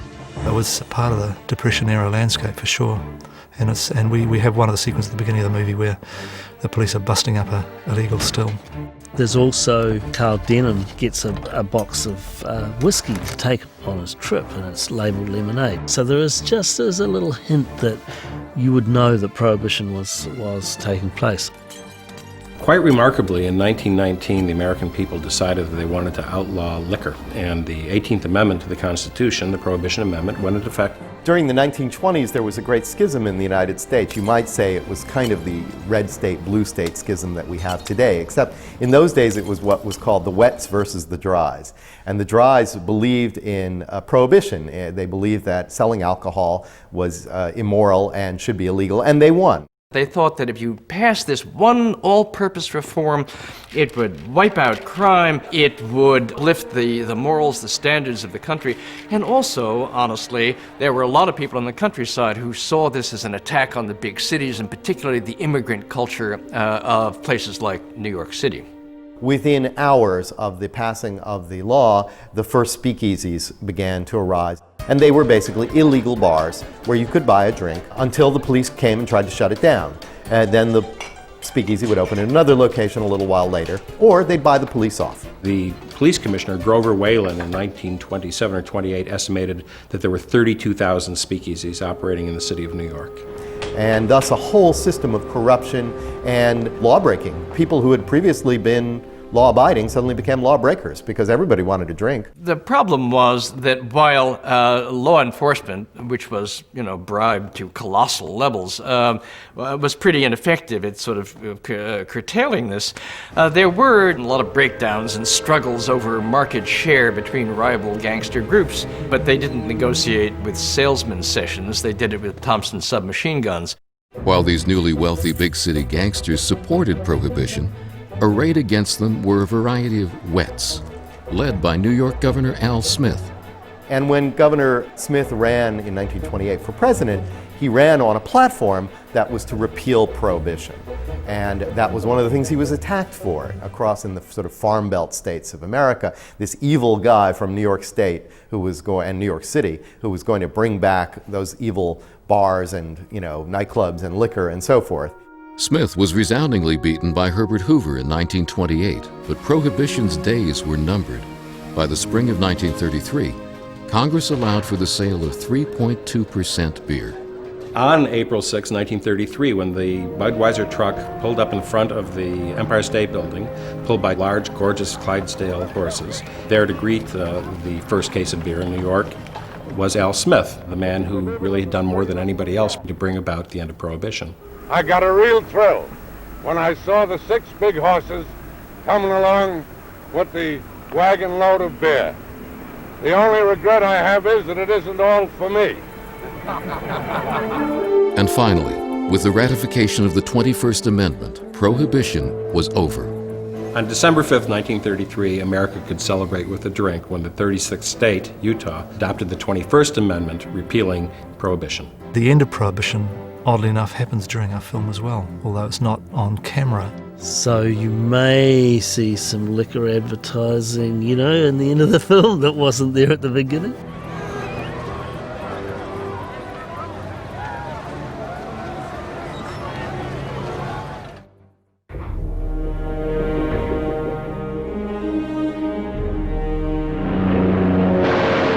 When Merian C. Cooper first devised King Kong, he was going to be not using the Empire State Building because the Empire State Building didn't exist. He went from the Woolworth Building, the Chrysler Building, and by the time Kong actually was greenlit and in production at the studio, the Empire State Building had only just been opened. It was opened just months before King Kong started photography. In the late 1920s, the title of the tallest building in the world shifted rapidly. In New York City, skyscraper construction was booming. The mid-1920s in New York City was a period of phenomenal construction. Some people call it the jazz age, but it was really the skyscraper age. What you had in the 20s real estate boom was in fact a competitive race to throw more and more buildings up, downtown and midtown. And this became symbolized by the very end of the decade between 2 particular buildings who were like the heavyweight contenders for the title. There was the Chrysler Building in Midtown, and there was the Bank of the Manhattan Company down in Wall Street. And they wanted, both of them, to sort of win the title of the tallest structure in the world away from the Woolworth Building, which at that point held the heavyweight crown. Both buildings soared upwards. until finally the Bank of the Manhattan building topped off, apparently the winner. And then the Chrysler people spring the surprise, because inside the tower, they have constructed this steel spike, and after summoning all of the PR people and the newspapers and whatnot, they raise the thing as if the building is kind of stretching itself, and it soars up another 185 feet, and not only does it overshadow now the Bank of the Manhattan Company, but it overshadows even the Eiffel Tower at 1,000 feet, the tallest structure in the world up to that point. But even before the Chrysler building was completed, a new skyscraper was being planned. At that point, before the crash, a collection of extremely rich people decided that they were going to trump both of these buildings and build the tallest building in the world. The primary economic financial mover behind the Empire State Building was a man named John Jacob Raskob, who was a very close friend of Al Smith's. Raskob has bankrolled a lot of Al Smith's campaign in 1928, which of course was a disaster, and he lost badly to Hoover. Smith, after this campaign, in fact, is no longer governor. He's got no job prospects, and Raskob says, "You, Mr. Smith, are going to be the president of the Empire State Corporation." Smith is deliriously happy. The Empire State Building project was a kind of consolation prize for losing the campaign for the presidency in 1928. The Empire State Building was going to be 86 floors tall. And they originally had a plan for a flat top at 1,000 feet. But then the Chrysler Building did its kind of little spire, and uh-oh. So Raskob suggested, okay, let's add a 200-foot mooring mast. Dirigibles are still viable at that point. So instead of having to go to New Jersey, which was where the dirigibles like the Hindenburg hooked up, you would be able to connect to them on the top of the tallest building in the world in Midtown Manhattan. Amidst air currents that were, ferocious. So it was a crazy idea, but it was an excuse. And in fact, aesthetically, it was very pleasing, much better than the flat top thing. Demolition of the old Waldorf Astoria Hotel began on October 1st, 1929. The stock market crashed 4 weeks later. But it's too late. They are committed to this project, so the only way out is forward or up.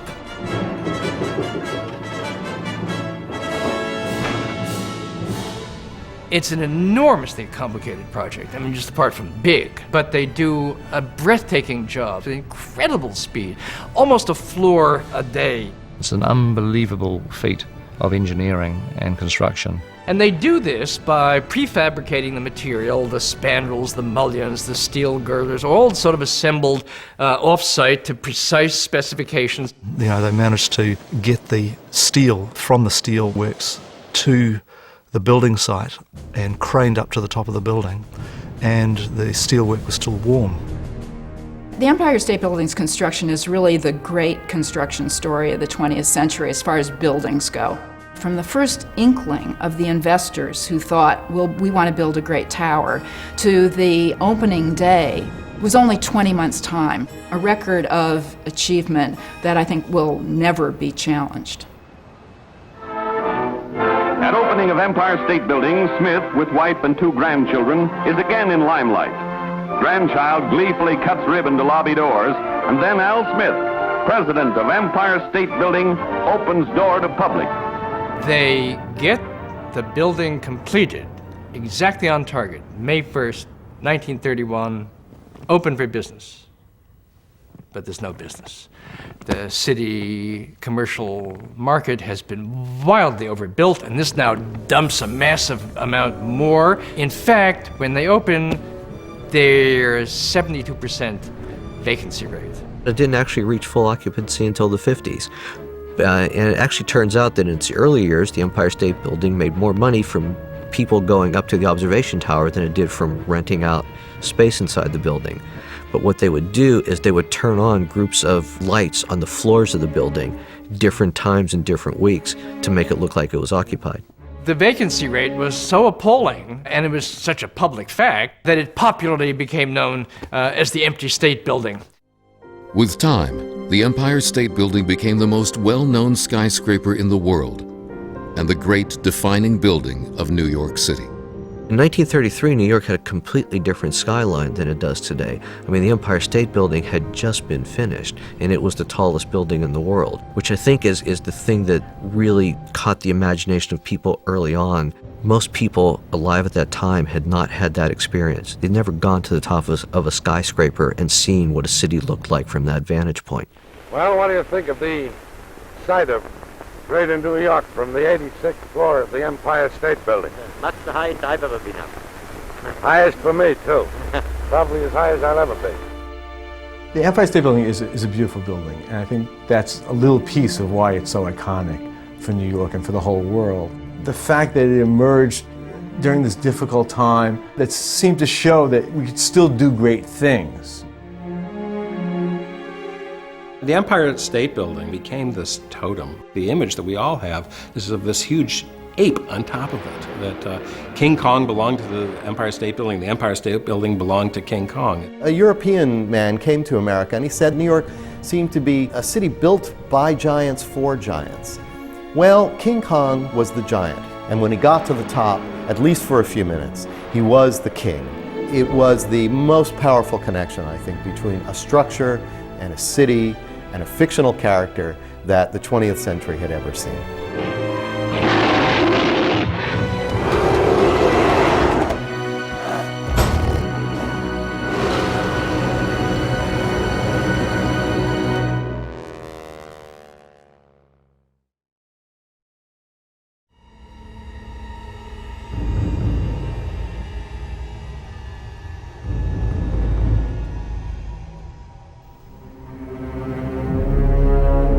Since mankind first evolved to walk upright and leave his simian cousins behind, he has overcome innumerable perils exploring the four corners of the earth. By 1933, only a few blank spots remained. And one for good reason. Here beneath the churning waters of the Indian Ocean is the resting place of what some have called the most hellish place on earth, Skull Island. Skull Island had long existed as a sailor's legend, passed down by word of mouth and in hastily drawn sketches. No one believed the fantastic tales of prehistoric creatures still roaming the earth. Skull Island was a complete geological and evolutionary anomaly, a place of inexhaustible mysteries. But when Westerners first arrived on Skull Island in 1933, they found themselves running from giant beasts that up to that point had only been known from the fossil record. Little did scientists suspect that within 15 years, this perversion of evolution, this impossible island, would disappear forever.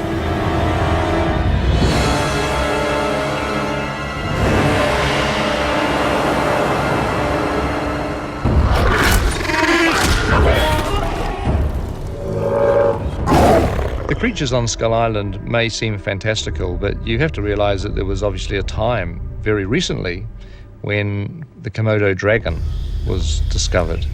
In Asia, they realized that there were these enormous 8 or 9 foot long reptilian creatures that were the stuff of legend. There are other examples apart from Skull Island of species that have been either thought to be extinct and been rediscovered, or species that could be completely unknown, discovered in the modern age. Like the coelacanth, a fish that in theory died out hundreds of millions of years ago, living in quite an extended population right up the African coast through Asia. Gorillas themselves were mythic creatures. They were like the wild man of the forest, and they were in mythology and rumor and speculation for centuries and centuries before they were ever actually seen. It wasn't until last century, actually 1902 I think it was, that the mountain gorilla was actually finally discovered as a real animal and acknowledged by the Western world that yes, these creatures did exist. As recently as 1992, large new species have been discovered. There was a species of bovid, a cow-like creature discovered in Laos. I mean, that's a large animal. How does an animal that size go undiscovered until now? We're discovering new animals all the time. Before Carl Denham's crew landed on Skull Island in 1933, it was common knowledge that dinosaurs had been extinct for 65 million years. The prevailing theory has held that an asteroid collided with the Earth 65 million years ago, fomenting a prolonged global winter. Dinosaurs and 50% of all animal species became extinct. But on one tropical island near what is now Indonesia, that theory runs into gargantuan obstacles. Skull Island is a remarkable place because somehow, despite all the changes that have affected the rest of the world, this amazing menagerie of creatures have managed to survive intact. So where everywhere else in the world dinosaurs became extinct 65 billion years ago, on Skull Island, by some miracle, they've survived. How did these Cretaceous-era beasts endure into our time? From 1934 to the start of World War II, a series of expeditions journeyed to Skull Island to unravel this riddle of nature. Ill-prepared for the island's hazards, dozens of scientists met horrific deaths. Never in my wildest dreams would I have imagined my partner at breakfast, Sir Neville Whitecliffe, would be a dinosaur's lunch not 3 hours later. British Expedition, 1934. The lucky survivors uncovered Skull Island's history of geological instability. Incessant earthquakes had produced massive fissures, which in the days of the dinosaurs housed thermal vents. These geological clues led to a hypothesis about the survival of the dinosaurs. The thermal vents had kept the island temperate, even tropical. While the rest of the Earth was freezing and other species became extinct, Skull Island's jungles were warm and teeming with life. This miracle allowed the giant reptile's evolution to continue unabated for another 65 million years. The dinosaurs continued to evolve, to become more aggressive, more intelligent, and to diversify into these forms that we don't actually see in paleontology elsewhere. No longer was the Tyrannosaurus rex the simple hunter of the plains. On Skull Island, it evolved into larger, more ferocious, and more nimble Vastatosaurus rex. They have very large feet to cope with the uneven and broken terrain of Skull Island, permitting them to weave and jink and move across very uneven and precarious surfaces. He's got these thinner ribs and hips, which give him more sort of snake-like movement that can help him get through the tighter jungle. Another terrifying hunter unique to Skull Island was the Venatosaur, similar to a velociraptor. Major difference is that these guys on the island are big. When you think of raptors, you think of something about the size of a lion at the most, whereas these guys are about 20 feet long. And so this thing had this, amazingly powerful jaws, but he had this really streamlined body, which would make him very, very fast. Not only dinosaurs lived on Skull Island, but also beasts just as terrible, or even worse. Lurking in the deep crevasses of the island were discovered at great human cost some of the vilest creatures known to man. The pit is where creatures fall in. It's a natural predator trap. It's full of rotting carcasses and animals in there. And so therefore you've just got all these scavenger creatures living in this kind of viscous soup at the bottom. Exploring that pit was like turning over stones in Hades. Spring Expedition, 1937. In the deep rents and fissures of Skull Island, there's some remarkable species, including the most disturbing Carnictus, which essentially is a giant parasitic worm-like creature that has evolved beyond the need to be a parasite and is much more of an active predator and scavenger itself. Carnictus means the meat weasel, in reference to its writhing, long, linear sort of form. It's an animatic stomach with some teeth on one end, and it's just this muscle that moves around looking for things to eat. Perils resided not only in the depths of the island, but in the skies as well, where the terrifying Pteropus mordax ruled. The flying creature, the Pteropus mordax, is just essentially a big flying rodent. It has the similar body plan to a pterodactyl in some ways, except for the legs, and it fulfills the same function, and it's the same kind of creature. I think their basic, lifestyle is pretty similar to a bat. They seem to spend the day in caves hanging upside down from a roof. It's just hell with wings. It's just pus and disgusting, flying around the place. The Pteropus mordax caves were on the highest peaks of Skull Island. Also living on these mountaintops was a species of giant gorilla known as Megapromatus Kong. If I had to live anywhere on this godforsaken rock, it would be high, in those hills, way above that hell of a jungle. Leave it to the monkey to get it right. Fall Expedition, 1936. Kong's origins are shrouded in mystery, and where they came from is completely open to interpretation. They certainly weren't there since the Cretaceous period, since apes of any kind hadn't really evolved back then. So they obviously are an example of a species that's gotten there more recently. Whether they evolved on the island itself or whether they were introduced from somewhere else, again, is really open to speculation. Possibly Kong's lineage stems from Asia, from Gigantopithecus, which is a huge ape ancestor that they found fossil records of in Asia. Gigantopithecus was certainly a good 2 to 3 times the size of a modern gorilla, but even that is quite a leap to go from that to the size of Kong, who's the size of a house. Despite their enormity, these gorillas were still simian to the core. They're all very socially adept creatures, and whether it's a relationship solely with your mum and siblings or whether it's a whole troop, rely on other individuals around you, not only for protection but for cleanliness and for mental stability. But the giant apes were not the only social primates on the island. Excavations discovered that miraculously, about 3,000 years ago, a highly developed civilization had established itself. The island was once populated by a very sophisticated and advanced race of people, maybe around the level of, let's say, the Inca. It would have been a civilization sort of on a par with ancient Egypt or the Hittites or Sumerians. It was a major civilization that had its own architecture and its own style, with a spiritual background. What we do know is that they were heavily into human sacrifice, that there was a cult of the dead. The ancient race from Skull Island had revered their dead and had kept their skulls and put them on display as part of their religion, I guess. And underground they had great catacombs and stacks of skeletal body parts. Most of the buildings of Skull Island have perished and been overgrown by the jungle, but the ones that survived showed that they had a very sophisticated building method. They built large temples, huge stone structures. The building styles mirror, say, Nan Madol up in Micronesia, where you've got these structures, sort of walled compounds, in effect, made from crystal basalt logs. Basalt geometric rods of stone, maybe 2 to 3 meters long. And the great benefit of these was they'd almost work like pickup sticks. They had the ability to sort of weave them into each other, to be able to build much more extroverted structures in their architecture. The ancient race constructed a city on the highest part of the island. This acropolis was surrounded by a massive wall that was once 24 miles in diameter. When it was originally built, it was to protect the ancient civilization from all of the things that might threaten it, which would include dinosaurs and huge gorillas and various other things. We can see from the shape of the wall that it would have really been very, very extensive, which suggests there was a huge city there. But the ancient civilization was doomed. Just over 1,000 years ago, Skull Island's routine earthquakes intensified with disastrous consequences. The earthquakes began to erode the island, and the island began to sink.